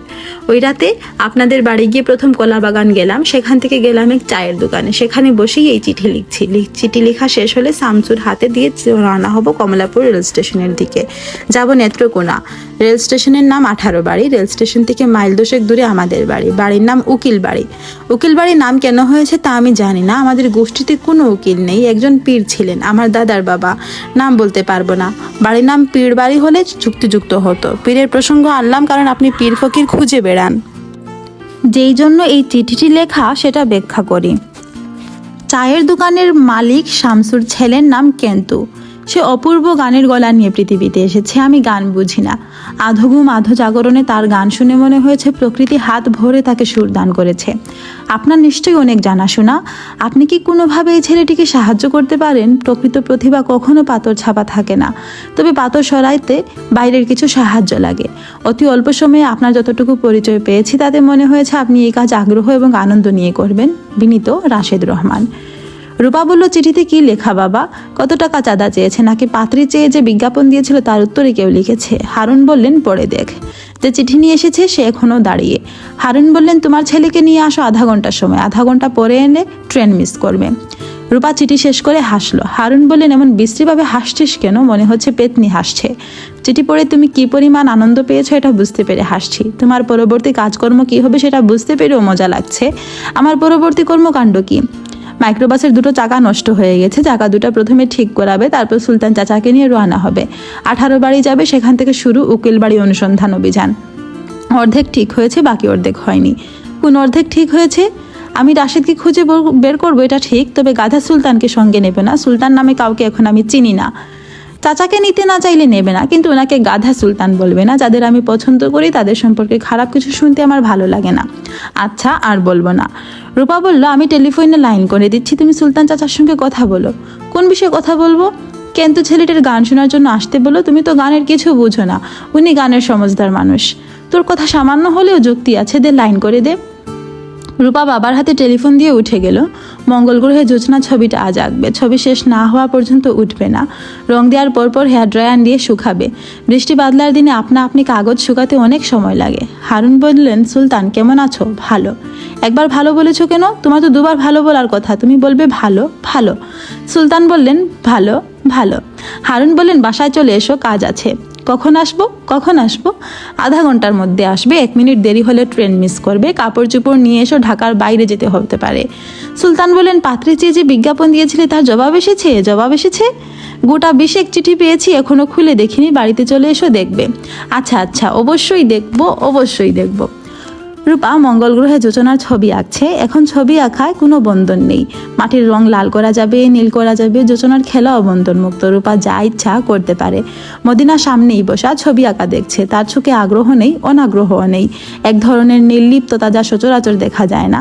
মানুষের পক্ষে নির্লিপ্ত হওয়া কঠিন ব্যাপার। রূপা বলল, তোমার কি শরীর খারাপ? মদিনা নাসূচক মাথা নাড়ল। মন খারাপ? মদিনা আবারও নাসূচক মাথা নাড়ল। রূপা বলল, আমি তোমার বাবাকে একটা চিঠি লিখবো, আমাকে ঠিকানা দাও। মদিনা বলল, আমার বাবা লেখাপড়া জানেন না, মা জানে। চিঠি মারে লেখেন। তার নাম কি? সখিনা বিবি। রূপা বলল, তোমার সম্পর্কে আমার প্রায় কিছুই জানি নাই। তোমরা কয় ভাই বোন? 4 বোন, ভাই নাই। আমি সবচেয়ে ছোট। 2 বোনের বিয়া হয়েছে। এক দুলাভাই রিক্সা চালায় আর এক দুলাভাই ভ্যান চালায়। তুমি যে মাঝে মাঝে অদ্ভুত কথা বলে, এই বিষয়ে তারা জানে? জি জানে। কিছু বলে তোমাকে? না, তারা থাকে পেটের দান্ধায়। পেট ছাড়া তার অন্য কোনো চিন্তা নাই। আমি যে ছবিটা আঁকছি সেটা কি ভালো হচ্ছে? জি। জায়গাটা কোনখানে আফা? মঙ্গল গ্রহ, যেখানে জোছনা ফুটেছে তার ছবি। এইরকম জায়গা সত্যই আছে? রূপা বলল, পৃথিবীতে এর চেয়ে সুন্দর সুন্দর জায়গা আছে। বিশ্ব ব্রহ্মাণ্ড কত বিশাল, কি অদ্ভুত সব জিনিসই না আছে সেখানে। রূপাকে হঠাৎ চমকে দিয়ে মদিনা সম্পূর্ণ ভিন্ন প্রসঙ্গ তুলল। নিচু গলায় বলল, আফা, এই বাড়িতে যে একটা ভূত ছিল সেটা তো আপনি জানতেন। রূপা বলল, ভূতের আলাপ থাকুক, আগেই বলেছি ভূতের আলাপ আমার পছন্দ না। মদিনা এক দৃষ্টিতে রূপার দিকে তাকিয়ে আছে। তার ভাবভঙ্গি দেখে মনে হচ্ছে সে কিছু বলতে চাচ্ছে, কিন্তু সাহস করে উঠতে পারছে না। সন্ধ্যা নাগাদ ছবি আঁকা শেষ হলো। রূপা নিজেই মুগ্ধ গলায় বলল, বাহ। মদিনা বলল, ছবিটা খুবই সুন্দর হয়েছে আফা, আমার জায়গাটায় যাইতে ইচ্ছা করে। ওই দেশে দুইটা চান? রূপা বলল, হ্যাঁ, একটার নাম ডিমোস আর একটার নাম ফিবোস। এখন আমার জন্য কাগজ আর কলম আনো, আমি তোমার মাকে চিঠি লিখবো। তোমার মায়ের নাম সখিনা বিবি, ঠিক বলেছি না? জি। সখিনা বিবিকে লেখা রূপার চিঠি। সখিনা বিবি, আপনি কেমন আছেন? আমার নাম রূপা। আপনার মেয়ে মদিনা আমার সঙ্গেই থাকে, নানানভাবে আমাকে সাহায্য করে, সে খুব ভালো মেয়ে। এখন আপনাকে একটা দুঃসংবাদ দিচ্ছি, মদিনার খারাপ একটা অসুখ ধরা পড়েছে, ব্রেন টিউমার। ডাক্তাররা বলেছেন দ্রুত অপারেশন করে টিউমার দূর করতে। এতেই যে রোগ সারবে তা না, দীর্ঘদিন কেমোথেরাপি, রেডিওথেরাপি নামক চিকিৎসা চালাতে হবে। এতে প্রচুর টাকা পয়সা লাগবে। আমাদের এত টাকা পয়সা নেই, তারপরেও আমি চেষ্টা চালিয়ে যাব। আপনার মেয়ে অপারেশনের ভেতর দিয়ে যেতে রাজি না, আমি তাকে আপনাদের কাছে পাঠাচ্ছি। আপনি এবং আপনার স্বামী তাকে রাজি করাবেন, সে আপনাদের সঙ্গেই থাকবে। অপারেশনের ব্যবস্থা করাতে পারলেই আমি তাকে নিয়ে আসব। আপনারা ভালো থাকবেন, রূপা। প্রতি সপ্তাহের সোমবারে রাত 9টা থেকে 10টার মধ্যে শায়লা রূপাকে টেলিফোন করেন এবং দীর্ঘ সময় কথা বলেন। রূপা যতই ভালো বলে, আমার কাজ আছে মা, ঘুম পাচ্ছে, তাতে লাভ হয় না। শায়লা কথা বলতেই থাকেন। দীর্ঘ কথোপকথনের জন্য শায়লা এই দিন বেছে নিয়েছেন, কারণ তার এই দিনে রাত 8টা থেকে মধ্যরাত পর্যন্ত স্বামী তার এক বন্ধুর বাড়িতে হাইড্রোজেন নামের জুয়া খেলতে যান। ভদ্রলোকের জুয়ার ভাগ্য সর্বনিম্ন পর্যায়ের, তিনি প্রতিবারই হারেন। মধ্যরাত পার করে বাড়ি ফেরেন। তখন তার শারীরিক অবস্থা এমন থাকে যে গাড়ির ড্রাইভার এবং বাড়ির মালিক দুজন মিলে ধরাধরি করে তাকে লিফটে তুলে। তিনি যেন লিফটে বমি না করেন তার জন্য মুখের কাছে পলিথিনের একটা ব্যাগ ধরে রাখা হয়। রাত 9:10 শায়লা তার মেয়েকে টেলিফোন করেছেন। নিতান্ত অনিচ্ছায় রূপা টেলিফোন ধরল। কেমন আছিস রূপা? ভালো। তোর বাবা যে পাত্রী চেয়ে বিজ্ঞাপন দিয়েছিল তার ফলাফল কি? প্রচুর জবাব এসেছে, যাচাই বাছাই হচ্ছে। যাচাই বাছাই কে করছে? আমি করছি, সুলতান চাচা করছেন। 2 সদস্যের একটি কমিটি তৈরি করা হয়েছে। মা, তুমি কি এই কমিটিতে থাকতে চাও? আমি থাকবো কোন দুঃখে? বাবার ভালো মন্দ তো তুমি সবচেয়ে ভালো জানো। তোমার পক্ষেই সম্ভব সেই মেয়ে খুঁজে বের করা যে বাবার জন্য পারফেক্ট। শায়লা বললেন, আমি লক্ষ্য করেছি যেসব কথায় আমি হার্ট হই, অপমানিত বোধ করি, তুই সেসব কথাই আমাকে বলিস। এই জন্যই তোর সঙ্গে আমি কথা বলতে চাই না। রূপা বলল, তাহলে মা টেলিফোন রাখি, আমার নিজেরও কাজ আছে। সুলতান চাচা আজ আমাদের বাড়িতে থাকবেন। তিনি রাই সরিষা বাটা দিয়ে মুরগির মাংস খেতে চাচ্ছেন, আমাকেই নাকি রাখতে হবে। শায়লা বললেন, জরুরি একটা কথা বলার জন্য তোকে টেলিফোন করেছি। কথা শেষ হোক, তারপর রাই সরিষা দিয়ে মুরগি রাঁধবি। বলো। তোর বাবা যে আমাদের ম্যারেজ ডের ক্যান্ডেল লাইট ডিনার নষ্ট করেছে সেটা তো তোকে বলেছি। হ্যাঁ বলেছ। আমার জন্য হয়েছে সাপে বর। কিভাবে জানতে চাস? জানতে চাই না, তারপরেও তুমি জানাতে চাইলে বলো, আমি শুনছি। অল্প কথা শেষ করবে মা, মলিনার মতো উপন্যাস পাঠ শুরু করবে না। আজ সকালে টগরের বাবা বলল, শায়লা, ওই দিনের ডিনার নষ্ট হয়েছিল, সেটা কম্পেনসেটের ব্যবস্থা করেছে। কাঠমান্ডু থেকে ঘুরে আসে। কাঠমান্ডুতে 1 রাত থাকবো, সেখান থেকে চলে যাব পুখরায়। কাঠমান্ডু থেকে পুখরায় প্লেনে করে যাব। পুখরায় যে হোটেলে থাকবো সেটা 7 স্টার। ওদের নিজস্ব হেলিকপ্টার সার্ভিস আছে।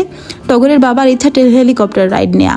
আমি বলে দিয়েছি অসম্ভব, আমার হাইট ফোবিয়া আছে। হেলিকপ্টার রাইড তুমি নাও, আমি হোটেলে বসে থাকবো। রূপা বলল, বাবাকে ছেড়ে ওনাকে বিয়ে করে তুমি খুব ভালো করেছো মা। বাবার সঙ্গে থাকলে তার ভাঙ্গা মাইক্রোবাসে করে চাঁদপুর, মুন্সিগঞ্জ এইসব জায়গায় পীর ফকিরের সন্ধানে যেতে হতো। তোমার সঙ্গী হতেন সুলতান চাচা। তিনি প্রতিটি কথা 2-3 বার করে বলে তোমার ধৈর্যের ভাত ভেঙে দিতেন। তোমার জন্য শুভেচ্ছা। 7 স্টার হোটেলে সুন্দরভাবে তোমার ম্যারেজ ডে পালিত হোক। মা, এখন কি টেলিফোন রাখতে পারি নাকি আরও কিছু বলবে? টগরের বাবা সম্পর্কে আরও ভালো কিছু কথা? তুই আমাকে টিস করে কথা বলছিস কেন? রূপা শান্ত গলায় বলল, কেন টিস করছি জানতে চাও? জানলে কিন্তু ধাক্কা মতো খাবে, আর রাতে ঘুমাতে পারবে না, সারা রাত জেগে থাকবে। প্রেশারের ওষুধ খাবে, প্রেশারও কমবে না। বল কি বলবি দেখি, আমার প্রেশার কতটা বাড়ে। রূপা বলল, তোমার প্রাণপ্রিয় স্বামী একটি তরুণী মেয়ের নামে ফ্ল্যাট কিনেছেন। সেই ফ্ল্যাটে তিনি প্রায়ই সময় কাটান। মনে হয় তাকে বিয়ে করেছেন। মেয়েটার নাম আমি বলতে পারবো না, তবে মেয়েটা এভারেজ বাঙালি মেয়ের চেয়ে লম্বা, গায়ের রং কালো, শব্দ করে হাসে। অনেকক্ষণ চুপ করে থেকে শায়লা বললেন, মেয়েটার নাম কি বেনু? আগেই তো বলেছি নাম বলতে পারবো না। তোকে কে বলেছে? আমাকে কেউ বলেনি মা, কেউ কিছু বলেনি। তাহলে জানলি কি করে? রূপা বলল, ওই প্রসঙ্গ থাক। সরিষা বাটা দিয়ে মুরগির আদার রেসিপিটা দাও।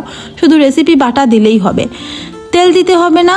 আমার তো ধারণা তেল না দিলেও চলবে, সরিষা বাটা থেকেই তেল উঠবে। শায়লা জবাব না দিয়ে টেলিফোন রেখে দিলেন। হারুন সুলতানকে নিয়ে খেতে বসেছে। রূপা খাচ্ছে না, তার নাকি শরীর খারাপ লাগছে। সে আগ্রহ নিয়ে সুলতানের খাওয়া দেখছে। সুলতান বললেন, মা, তোমার সরিষা বাটা মুরগি অসাধারণ হয়েছে। তোমাকে আমি শ্রেষ্ঠ বঙ্গ রাঁধুনি স্বর্ণপদক দিলাম। পদকটা আমিই দেবো, আধাবরি সোনার মডেল। তোমার আগামী জন্মদিনে পদক গলায় পরিয়ে দেওয়া হবে ইনশাআল্লাহ। রূপা বলল, আমি মুগ্ধ, আমি আনন্দিত। পদক দিচ্ছেন সেই কারণে না চাচা, আপনি দীর্ঘ বাক্য বলেছেন এবং রিপিট করেননি এই কারণে। আপনারা 18 বারই যাচ্ছেন কবে? হারুন বলেন, আগামীকালই যাবার কথা ছিল, কিন্তু ছেলেটির একটু সুব্যবস্থা না করে যেতে পারছে না। জেনারেল রায়ের সঙ্গে যোগাযোগ হয়েছে, তারা কেন্তুর গান শুনতে রাজি হয়েছে, সেখানেও সমস্যা। রূপা বলল, সমস্যা কি? হারুন বললেন, ওই ছেলে তো ভালো কারো সামনে গান গায় না। আমি প্রায় পায়ে ধরতে বাকি রেখেছি। বদ ছেলের মুখ বন্ধ। রাশেদ চিঠিতে লিখেছে ছেলে অসাধারণ গান গায়। রাশেদের কথা অবশ্যই সত্য, কিন্তু গানটা শোনাতে তো হবে। রূপা বলল, আমি ব্যবস্থা করে দিচ্ছি। তুই কিভাবে ব্যবস্থা করবি? রূপা বলল, আমার কাছে একটা ভয়েস রেকর্ডার আছে, দেখতে কলমের মতো। সেখানে 10 মিনিট ডিজিটালি ভয়েস রেকর্ড হয়। ভয়েস রেকর্ডারটা তুমি কেন্তুর বাবাকে দেবে, কিভাবে চালাতে হয় শিখিয়ে দেবে। কেন্তুর বাবা গোপনে ছেলের গান রেকর্ড করবেন। তোমরা রেকর্ড করা গান চ্যানেলাইয়ের লোকদের শোনাবে। ভয়েস রেকর্ডার কোথায় পেলি? রূপা বলল, রাশেদ সাহেব আমাকে দিয়েছিলেন। প্রকৃতির একটি খেলা কি বাবা তুমি লক্ষ্য করেছ? কিন্তু ছেলেটির গানের রেকর্ড করার জন্যই প্রকৃতি ব্যবস্থা করে রেখেছে। একটা ভয়েস রেকর্ডার আমার কাছে আছে। রাশেদ সাহেবের সঙ্গে কেন্তুর পরিচয় ব্যবস্থা করা হয়েছে। আমরা সবাই প্রক্রিয়ায় যুক্ত হয়ে পড়েছি। Nature is playing a game, we all R players. Harun বলেন, চুপ কর, জ্ঞান ঝরে ঝরে পড়ছে, গাধা টাইপ কথাবার্তা। সুলতান বললেন, ওর ভয়েস রেকর্ডারের আইডিয়া আমার পছন্দ হয়েছে। আমার পছন্দ হয়েছে, পছন্দ হয়েছে। ঝমঝমিয়ে বৃষ্টি নেমেছে। জানালার পাশে দাঁড়িয়ে বৃষ্টি দেখছে রূপা। ঘন গাছপালার কারণে বৃষ্টির ফুটা দেখা যাচ্ছে না। গাছের পাতায় বৃষ্টির ফুটা পড়ার শব্দ শোনা যাচ্ছে। আচ্ছা, এমন যদি হতো ছবির সঙ্গে শব্দ যোগ করার ব্যবস্থা থাকতো, তাহলে কেমন অদ্ভুত ব্যাপারই না হতো? ধরা যাক সে একটা ছবি এঁকেছে ঢাকা শহরে বৃষ্টি, সেখান থেকে একরকম শব্দ আসছে, আবার বনে বৃষ্টির ছবি থেকে আরেক রকম শব্দ। মদিনা বলল, আফা ঘুমাইতে যাবেন না? যাব, কিছুক্ষণ বৃষ্টি দেখে তারপর ঘুমাতে যাব। আমার মার কাছে চিঠি কি লিখছেন? চিঠি পাঠাইবেন না? না, তুমি যখন যাবে হাতে হাতে নিয়ে যাবে। আমি কবে যাব? বাবার সঙ্গে কথা বলে ঠিক করব, খুব তাড়াতাড়ি পাঠাবো, তুমি শুয়ে পড়ো। মদিনা ঘুমোতে গেল না, রূপার পাশে দাঁড়িয়ে রইল। রূপা বলে, কিছু বলবে মদিনা? একটা কথা বলবা আফা, ভূতটার কথা। ভূতের আলাপ তো শেষ, আবার কেন? আফা, ভূতটারে কি আপনিও দেখতেন? আপনার পায়ে পড়ে আফা বলেন, ঘুমোতে যাও, কথায় কথায় পায়ে ধরার কিছু নেই। মদিনা ঘুমোতে গেছে। রূপা দাঁড়িয়ে আছে জানালার পাশে। সে হাত বাড়িয়ে বাতি নিভিয়ে দিল। স্ট্রিট লাইটে সামান্য আলো জ্বলছে। ঘর অন্ধকার করায় বৃষ্টি দেখা যাচ্ছে। রূপা নিজের মনে বলছে, কবে বৃষ্টি পড়েছিল, বান এলো সে কোথা, শিব ঠাকুরের বিয়ে হলো কবেকার সে কথা। সেদিনও কি এমনই তোরে মেঘের ঘটা খানা, থেকে থেকে বাজবিজুলি দিচ্ছিল কি হানা। 3 কন্যে বিয়ে করে কি হলো তার শেষে, না জানি কোন নদীর ধারে, না জানি কোন দেশে। কোন ছেলেরে ঘুম পাড়াতে কে কহিল গান, বৃষ্টি পড়ে টাপুর টুপুর নদে এলো বান। রবীন্দ্রনাথের এই কবিতাটা রূপার মুখস্থ। মার কাছ থেকে শুনে শুনে রূপার পুরো কবিতা মুখস্থ হয়ে গিয়েছে। তবে শায়লা কবিতাটা সামান্য বদলে আবৃত্তি করতেন। কোন ছেলেরে ঘুম পাড়াতে কে গাহিল গানের জায়গায় বলতেন, কোন মেয়েরে ঘুম পাড়াতে কে গাহিল গান।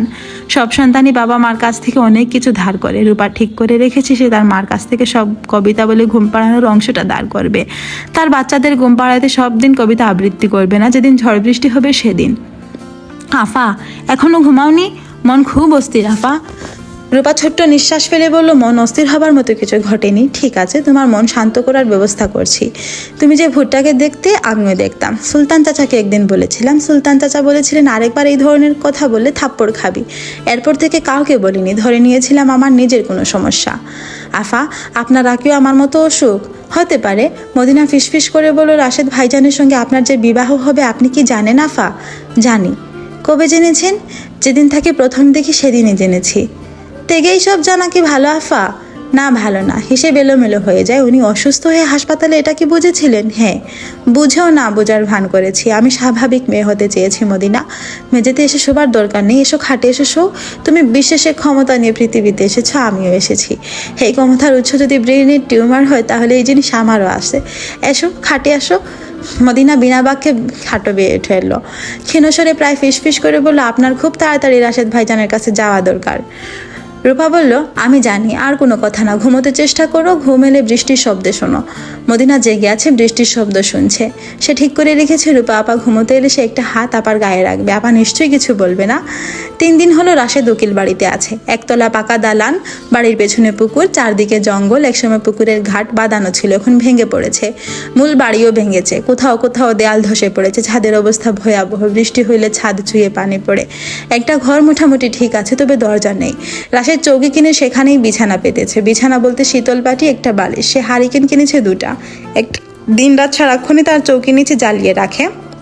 যেন ঘরে সাপ আসতে না পারে। রাশেদের ধারণা বাড়ি ভর্তি সাপ, ইটের ভাঙ্গা বাড়ি সাপদের বাসস্থানের জন্য আদর্শ। তবে সে যেহেতু সাপদের বিরক্ত করছে না, সাপরাও সম্ভবত তাকে বিরক্ত করবে না। বাড়ির ধারা ঠিক আছে, ইদারা তেমন ভাঙ্গেনি, ইদারার পানীয় ভালো।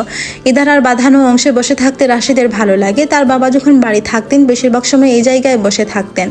মন ভালো থাকলে রাশেদের সঙ্গে গল্প করতেন। ও বাবা, রাশেদ, আমার দাদা অর্থাৎ তোমার বড় বাবা জিন সাধক ছিলেন, এটা জানো? না, তার পালে একটা জিনের মৃত্যু হয়েছিল। দাদাজান মানুষের মতো তারে কবর দেন। কোথায়? বাড়ির পেছনে যে জঙ্গল আছে সেইখানে পাকা কবর আছে। কবরের গায়ে আরবিতে লেখা তালিব, মনে হয় এই জিনটার নাম। কবর দেখতে চাইলে একদিন নিয়ে যাবো। অজু করে যেতে হয়। যেতে চাও? চাই। আচ্ছা, একদিন নিয়ে যাই। এই জিন দাদাজানরে টাকা পয়সা আইন না দে। তিনি পাকা ঘর তুলেন, শুনেছি ঘর তুলতেও জিন সাহায্য করেছে। এইসব কি সত্য বাবা? জানি না। রাশেদ এসেছে শুনে তার দূর সম্পর্কের চাচা হাকিমউদ্দিন দ্বিতীয় রাতে হেজাক লাইট জ্বালিয়ে দেখা করতে এসেছেন। ধমক দিয়ে বলেছেন, ভাইসা বেটা, তোমার কি মাথা খারাপ হয়েছে? চলো আমার সাথে বা আমার বাড়িতে থাকবা। এইখানে থাকলে সাপে কাটবো। বাড়ি ভর্তি সাপ। গত বৃহস্পতিবারে এই বাড়ির উঠানে সাপ কাটছে। রাশেদ বলল, ব্যবস্থা নিয়েছি চাচা, কার্বলিক অ্যাসিড দিয়েছি, 2টা হারিকেন সারা রাত জ্বলে, মশারি কিনেছি, রাতে মশারি খাটিয়ে ঘুমাই। এই বাড়িতে থাকা আমার জন্য বিশেষ প্রয়োজন। প্রয়োজনটা কি? আমি একটা মিরাকলের জন্য অপেক্ষা করছি। এই বাড়িতে থাকলেই মিরাকলটা ঘটবে, অন্য কোথাও থাকলে ঘটবে না। মিরাকল জিনিসটা কি? অসম্ভব কোনো ঘটনা, যা হবার কথা নয় তা হওয়া। ভাত খাইবা কই? সেটা নিয়ে এখনো চিন্তা করিনি, ব্যবস্থা হয়ে যাবে। ব্যবস্থা কে করবে? আসমান থেকে টিফিন কেরিয়ার হাতে নিয়ে ফিরিস্তা নামবো? যদি নামে সেটাও হবে একটা মিরাকল। হাকিমউদ্দিন বললেন, যেতে না চাও জোর করে নিব না। 3 বেলা খাওয়া আমি পাঠাবো। তোমার ন্যাংটা কালে তোমাকে দেখেছি, এখন এত বড় হয়েছ। শুনছি বড় ডাক্তারও নাকি হয়েছ। আমার শুল বেদনা আছে, ডাক্তার কবিরাজ অনেক করাইছি, ফায়দা হয় নাই। শুল বেদনার একটা চিকিৎসা দিয়া যাবা।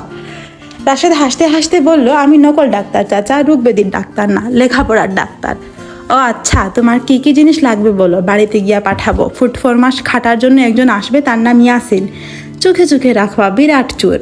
চাচা, আমার কিছু লাগবে না, শুধু যদি বইপত্র কিছু থাকে পাঠিয়ে দেবেন। আমি পড়ার কিছু নিয়ে আসিনি, রাতে কিছুক্ষণ বই না পড়লে আমার ঘুম আসে না। বইপত্র কই পাবো? বাড়িতে লেখাপড়ার কোনো কারবারই নাই। বিষাদ সিন্ধু থাকতে পারে, বিষাদ সিন্ধু পড়বা? পড়বো। সাদা কাগজ পাঠাতে পারবেন? এইটা পারবো। কাগজ কলম সবই আছে। যে বাড়িতে লেখাপড়া নাই সেই বাড়িতে কাগজ কলম থাকে। যাই হোক, সক্ষইরা থাকতে আসছো, পূর্বপুরুষের বাস্তুভিটা। থাকো এক রাত, তারপর আমার এইখানে চইলা আসবা। আমি ঘর ঠিক কইরা রাখবো। পল্লী বিদ্যুতের লাইন নিয়েছি, মাঝে মধ্যে পাখা চলে। যে গরম পড়েছে, পাখা ছাড়া গতি নাই। রাশেদের তেমন কোনো অসুবিধা হচ্ছে না। ঘুমোতে যাবার আগে বিষাদ সিন্ধু পড়ছে। তার চাচা বিষাদ সিন্ধু ছাড়াও মহুয়া সুন্দরীর কাহিনী এবং 40 আউলিয়ার কেরামত নামের 2টি বই পাঠিয়েছেন, কাগজ কলম পাঠিয়েছেন। রাশেদ বই পড়ার ফাঁকে ফাঁকে চিঠি লিখছে। চিঠি লেখা হচ্ছে রূপা ব্যানার্জিকে। এক নাগারে লিখা যাচ্ছে না, থেমে থেমে লিখছে, কারণ পাশাপাশি সে ঢাকার রূপাকেও চিঠি লিখছে। রাশেদের খুব ইচ্ছা 2টি চিঠি যেন একই রকম হয়, সামান্য 19-20 হতে পারবে না। রূপা ব্যানার্জি, কেমন আছো? আমি পালিয়ে আছি, এমন জায়গায় পালিয়েছি যে তুমি আমাকে খুঁজে বের করতে পারবে না। তুমি আমার জীবনে শনি গ্রহের মতো উপস্থিত হয়েছ। তুমি ভয়ঙ্করভাবে আমার প্রেমে পড়েছো, এটা আমি জানি। ভালোবাসাবাসির ব্যাপারটা হাততালির মতো, 2টা হাত লাগে, এক হাতে তালি বাজে না, অর্থাৎ একজনের ভালোবাসায় হয় না। তুমি কি জানো আমি প্রতিটি দুঃস্বপ্নে তুমি থাকো? রূপা, ঢাকা। কেমন আছেন? আমি পালিয়ে আছি, এমন জায়গায় পালিয়েছি যে একটু চেষ্টা করলেই আপনি আমাকে খুঁজে বের করতে পারবেন। আপনি আমার জীবনে ধ্রুবতারার মতো এসেছেন। আমি ভয়ঙ্করভাবে আপনার প্রেমে পড়েছি, এটা আপনি জানেন না। ভালোবাসাবাসির ব্যাপারটা হাততালির মতো, 2টা হাত লাগে, এক হাতে তালি বাজে না, অর্থাৎ একজনের ভালোবাসায় হয় না। আপনি কি জানেন আপনাকে প্রায়ই আমি স্বপ্নে দেখি? এই ধরনের চিঠি হুড় করে লেখা যায় না, সময় লাগে। রাশেদ সময় নিচ্ছে। 2টা চিঠির কোনোটাই সে পাঠাবে না। তারপরেও আগ্রহ করে সে কেন চিঠি লিখছে তাও জানে না। ইয়াসিন তার জন্য 3 বেলা খাবার নিয়ে আসছে। বিস্ময়কর ব্যাপার হলো প্রতি বেলাতেই পোলাও থাকছে, সকালের নাস্তাতেও পোলাও। যদিও রাশেদের চাচা বলে দিয়েছেন ইয়াসিন বিরাট চোর, তার প্রমাণ এখনো পাওয়া যায়নি, তবে সে অতি কর্মঠ একজন, তার প্রমাণ পাওয়া গেছে। একদিন ঝুপে ঝাড়ে কেটে বাড়ির চেহারা পাল্টে ফেলেছে। সে একা কাজ করছে না, একজন অ্যাসিস্ট্যান্টও জুটিয়েছে। রাস্তা থেকে বাড়ি পর্যন্ত ইট বিছানো হয়েছে, এখন আর কাদা ভেঙে বাড়িতে ঢুকতে হবে না। পুকুরের ঘাট মোটামুটি ঠিক করা হয়েছে, কচুরিপানা তুলে ফেলায় পুকুরের টলটলে পানি বের হয়েছে। রাশেদ বলল, ইয়াসিন, তোমার মতো কর্মী মানুষ আমি আমেরিকায় দেখেছি, বাংলাদেশে দেখিনি। তোমার কাজ করার ক্ষমতা দেখে আমি মুগ্ধ। ইয়াসিন বলে, কিছু টাকা পয়সা খরচ করা কি সম্ভব স্যার? 2-1টা জিনিস খরিদ করিতাম। কি খরিদ করবে? আপনি বুকে নিচে বালিশ দিয়ে লেখেন আপনার জন্য একটা চেয়ার টেবিল, ছাদে পলিথিনের চাদর দিব যেন বৃষ্টির পানি চুইয়া না পড়ে, কয়েকটা টিন দরকার, বেড়া দিব, একটা কেরোসিনের চুলা কিনবো, চায়ের সরঞ্জাম কিনবো, মাঝে মধ্যে চা খাইবেন। তোমার কত টাকা লাগবে? 1,000-2 টাকা হইলে চলবে। তোমাকে 5,000 টাকা দিচ্ছি, যা লাগে খরচ করবে, বাকিটা তোমার। একজন কর্মী মানুষকে আমার উপহার। ইয়াসিন কিছুক্ষণ চুপ করে থেকে বলল, হেকিম চাচার সাথে আমি 1.5 বছর আছি, মাসে 1500 টাকা বেতন দেওয়ার কথা, এখনো 1 পয়সা দেন নাই। আপনি একদিনের পরিচয় এতগুলো টাকা দিলেন। স্যার বলেন আপনার জন্য কি করব? কিছুই করতে হবে না ইয়াসিন, তুমি খুশি হয়েছ এতেই আমি খুশি। স্যার আপনার জন্য কিছু একটা আমার করাই লাগবে। রাশেদ বলল, বাড়ির পেছনের জঙ্গলায় জিনের কবর বলে একটা কবর আছে, শুনেছ এরকম কথা? স্যার শুনেছি, খবরটা দেখেছি। গ্রামের কিছু মেয়ে ছেলেরা মানত করে কবরে মোমবাতি দেয়। এই কবরটা ভাঙতে পারবে? দেখতাম ভেতরে কি আছে। স্যার এইটা পারবো না। রাশেদ বলল, আমার ধারণা কবরের ধনরত্ন লুকোনো। বাবার দাদাজান হঠাৎ যে কোনো উপায়ে প্রচুর ধনরত্ন পান, তাই লুকিয়ে রাখেন জিনের কবরে, যাতে ভয়ে কেউ সেদিকে না যায়। কবর খুঁড়তে পারবো না স্যার। যদি বলেন আপনার জন্য মানুষ খুন করবো স্যার, আমার দোহাই লাগে, কবরের ধারের কাছে যাইয়েন না। আচ্ছা যাব না, ঢাকা থেকে হারুন সাহেবকে নিয়ে আসবো, তাকে দিয়েই ভাঙাবো, উনি রহস্য পছন্দ করেন। ইয়াসিন ঠিক করলো বাকি জীবন সেই মানুষটার সেবা করে কাটাবে। মানুষটা চলে গেলে সে এই বাড়িতেই থাকবে, বাড়ি দেখাশোনা করবে, জিনের কবরে বাতি দিবে। ইয়াসিনের নিজেকে ভাগ্যবান মনে হচ্ছে। একজন ভালো মানুষের সঙ্গে থাকা বিরাট ভাগ্যের ব্যাপার। রাতে বৃষ্টি হয়েছে বলেই সকালের রোদটা কোমল লাগছে, যেন রোদটা স্নান করেছে, রোদের নিজেরই শীত শীত লাগছে। চায়ের কাপ হাতে রূপা ছাদে হাঁটছে। অনেক দিন গাছপালার যত্ন করা হয়নি। গাছগুলিকে দেখাচ্ছে জঙ্গলের ঝোপের মতো। মাধুরীলতা গাছে ফুলে ফুটেছে। এই গাছের নাম রেখেছিলেন রবীন্দ্রনাথ, তার প্রিয় কন্যা মাধুরীর নামে নাম। ছাদের বাগানে আরেকটা গাছ আছে যার নামও রবীন্দ্রনাথের রাখা, উভয়পদ্ম। এইসব তথ্য রূপা জানে তার মায়ের কাছ থেকে। এই মহিলার গাছপালার শখ ছিল, কবিতার শখ ছিল, গানের শখ ছিল। এখন সব শখ টগরের বাবা নামের মানুষটিতে স্থির হয়েছে। মলিনা টেলিফোন হাতে ছাদে এসেছে। রূপাকে দেখে হাঁপ ছেড়ে বাঁচল। আফা আপনি এইখানে? আমি সারা দুনিয়া খুঁজছি, আম্মা ফোন করছে।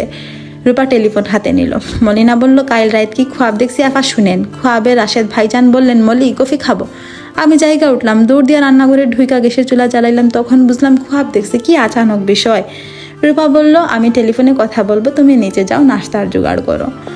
মলিনা অনিচ্ছায় চলে গেল। রূপা আফা যখন কারোর সঙ্গে কথা বলে তখন তার দূর থেকে শুনতে ভালো লাগে। আফার গলার স্বর এমন মিঠা। মা কেমন আছো? ভালো। এতক্ষণ লাগে টেলিফোন ধরতে? মা সরি। বেনু মেয়েটার খবর তোকে কে দিয়েছে বল? কেউ দেয়নি মা। কেউ তোকে বলেনি তোর কাছে আসমানি ওহী নাজিল হয়েছে? অনেকটা সেরকম। ওই বিষয় পরে কথা বলবো। আমার মন বলছে তুমি খুব খারাপ অবস্থায় আছো, তোমার তো কোথাও যাবার জায়গা নেই। তুমি এ বাড়িতে চলে এসো, টগরকে নিয়ে চলে এসো। শাইলা কঠিন গলায় বললেন, আমার কোথাও যাওয়ার জায়গা নেই মানে? আমার 3 ভাই আছে, 1 বোন আছে। তোমার 3 ভাই দেশের বাইরে থাকেন, বোনের সঙ্গে তোমার কোনো যোগাযোগ নেই। ছোটবেলা তোমাকে সহ্যই করতে পারেননি। ওই বাড়িতে কিভাবে থাকবে? ছোটবেলা রাত্রে গেটই খুলবে না। তোদের এখানে আমি কোন যুক্তিতে উঠবো? তুমি আমার মা, সেই যুক্তিতে উঠবে। সুলতান চাচা যদি আমাদের বাড়িতে স্থায়ীভাবে থাকতে আসতে পারেন, তুমি পারবে না কেন? উনি তোদের এখানে থাকেন, কয়েকদিন ধরে আছেন, বাবা তাকে স্থায়ীভাবে থাকতে বলেছেন, তিনি রাজি। তার নাকি একা একা থাকতে ভালো লাগে না। মা তুমি কি কাঁদছো? তোমার কান্নার শব্দ পাচ্ছি। শাইলা জবাব দিলেন না। রূপা বলল, মা তোমার লাগানো উদয়সই গাছে ফুল ফুটেছে, মাধুরীলতা গাছে ফুল ফুটেছে, এসে দেখে যাও। না, টগরকে নিয়ে আমি ফার্মগেটের ওভারব্রিজে কাঁথা বিছিয়ে থাকবো, তোদের বাড়িতে না। টগরকে নিয়ে এভাবে ওভারব্রিজে থাকা ঠিক হবে না মা। শাইলা কাঁদছেন। আগে ফুপিয়ে ফুপিয়ে কাঁদছিলেন, এখন শব্দ করে কাঁদছেন। রূপা বলল, মা গাড়ি পাঠাবো? পাঠিয়ে দিই। শাইলা ফুপাতে ফুপাতে বললেন, পাঠিয়ে দে। নাস্তার টেবিলে হারুনকে অত্যন্ত উত্তেজিত মনে হলো। তার উত্তেজনার বিশেষ কারণ ঘটেছে। পত্রিকায় খবর এসেছে নওগাঁর একটা পুকুরের পানি 10 মিনিটে হঠাৎ উধাও। প্রথম একটা বিকট শব্দ হলো, তারপর দেখা গেল হড়হড় করে পুকুরের পানি নেমে যাচ্ছে। হারুন বললেন, সরেজমিন তদন্ত করা দরকার। সুলতান বললেন, অবশ্যই দরকার, অবশ্যই দরকার। হারুন বললেন, এখন সিদ্ধান্ত নিতে হবে, আগে আমরা নওগাঁয় যাব না নেত্রকোনা যাব। সুলতান বললেন, নওগাঁ। পুকুর ঘাটে তাঁবু খাটিয়ে বাস করতে হবে। পুকুরের পানি যেভাবে নেমে গেছে সেইভাবে উঠেও আসতে পারে। হারুন বললেন, আমার মনে হয় আগে নেত্রকোনা যাওয়া উচিত। রাশেদ সায়েন্সের ছেলে, তাকে নওগাঁ নিয়ে যাব। সুলতান বললেন, রূপার মতামত নেওয়া যাক, সে যা বলে তাই হবে, সে যা বলে তাই হবে। রূপা বলল, চলো আগে নেত্রকোনা যাই, আমিও তোমাদের সঙ্গে যাব। মদিনাও যাবে। সেখান থেকে ফিরে সবাই দল বেঁধে পুকুর দেখে আসবে, আর মদিনাকে তার বাবা মার কাছে রেখে আসবো। হারুন বললেন, মলিনা একা থাকবে কেন? সেও আমাদের সঙ্গে যাক। রূপা বলল মলিনা যেতে পারবে না, মা টগরকে নিয়ে এই বাড়িতে থাকতে আসছেন, মার দেখাশোনার জন্য একজনের দরকার। হারুন চা খাচ্ছিলেন, তার হাত থেকে চায়ের কাপ পড়ে গেল। রূপা বলল, বাবা তুমি এখন থেকে সুলতান চাচার সঙ্গে একতলায় থাকবে, আমার বড় ঘরটা আমি মাকে আর টগরকে দিয়ে দেব, তোমার পায়রার খোপড়িটা আমি নিয়ে নেব, তোমার কি কোনো আপত্তি আছে বাবা? হারুনের গলা দিয়ে বিচিত্র আওয়াজ বের হলো, এই আওয়াজের কোনো অর্থ নেই। সুলতান হতভম্ব গলায় বললেন, তোর মা কখন আসবে? রূপা চায়ের চুমুক দিয়ে বলল, মাকে আনতে অনেকক্ষণ গাড়ি আগে পাঠিয়েছি, মনে হয় যে কোনো সময় চলে আসবেন। হারুনের গলা দিয়ে আবারও বিচিত্র আওয়াজ বের হলো। রাত অনেক, মাইক্রোবাস 18 বাড়ির কাছাকাছি চলে এসেছে। রূপা বসেছে ড্রাইভারের পাশের সিটে, তার চোখে ঘুম নেই। পেছনের একটি সিটে বালিশে মাথা রেখে ঘুমোচ্ছেন হারুন, আরেক সিটে ঘুমোচ্ছেন সুলতান। মদিনা আসেনি, শায়লা এবং টগরের দেখাশোনার জন্য সেও থেকে গেছে। অতি অল্প সময়ে টগরের সঙ্গে তার ভালো ভাব হয়েছে, এর খুব প্রয়োজন ছিল। টগরের বয়স 13, তার আচরণ 4 বছরের শিশুর মতো। সে একটি বাড়িতে ক্রোমোজোম নিয়ে পৃথিবীতে এসেছে। রূপা বলল, ড্রাইভার সাহেব আমরা মনে হয় চলে এসেছি, ওইটা রেল স্টেশন না? জি আফা, রেল স্টেশনে নিশ্চয়ই চায়ের দোকান আছে, সেখানে জিজ্ঞেস করবেন উকিল বাড়ি কোথায়। জি আচ্ছা, প্রথম আমি 1 কাপ চা খাবো, তারপর উকিল বাড়ি যাব। রেল স্টেশনের চায়ের দোকান খোলা, উকিল বাড়ির সন্ধান সেখানেই পাওয়া গেল। চায়ের দোকানি একজনকে সঙ্গে নিয়ে দিচ্ছে, সে বাড়ি চিনিয়ে দেবে। দোকানের চা কখনোই ভালো হয় না, কিন্তু এই চাটা ভালো। চা খাওয়ানোর জন্য অনেক চেষ্টা করেও রূপা তার সুলতান চাচাকে বা বাবাকে জাগাতে পারলো না, তাদের চোখে রাজ্যের ঘুম ভর করেছে। মাইক্রোবাস রাশেদের পৈতৃক বাড়ির কাছাকাছি দাঁড়িয়ে আছে, আর যাবে না, এখান থেকে হেঁটে যেতে হবে। রূপা বলল, বাবা আর সুলতান চাচা ঘুমোচ্ছেন, তাদের এখন জাগানোর দরকার নেই, আমি একা যাবো, রাশেদ সাহেবকে একটা সারপ্রাইজ দেব। রূপা এগোচ্ছে, আকাশে সপ্তমীর চাঁদ ডুবে যাবার প্রস্তুতি নিচ্ছে। ডুবন্ত চাঁদের আলোয় অনেক রহস্যময়তা, চারপাশে প্রচুর জোনাকি। রূপা অনেক দিন পর এত জোনাকি একসঙ্গে দেখলো। বাহ, কি সুন্দর একটা পুকুর, চাঁদের আলোয় বনের ছায়া পড়েছে পুকুরে। রূপার ইচ্ছা করছে এখনই পুকুরে নেমে সাঁতার কাটতে।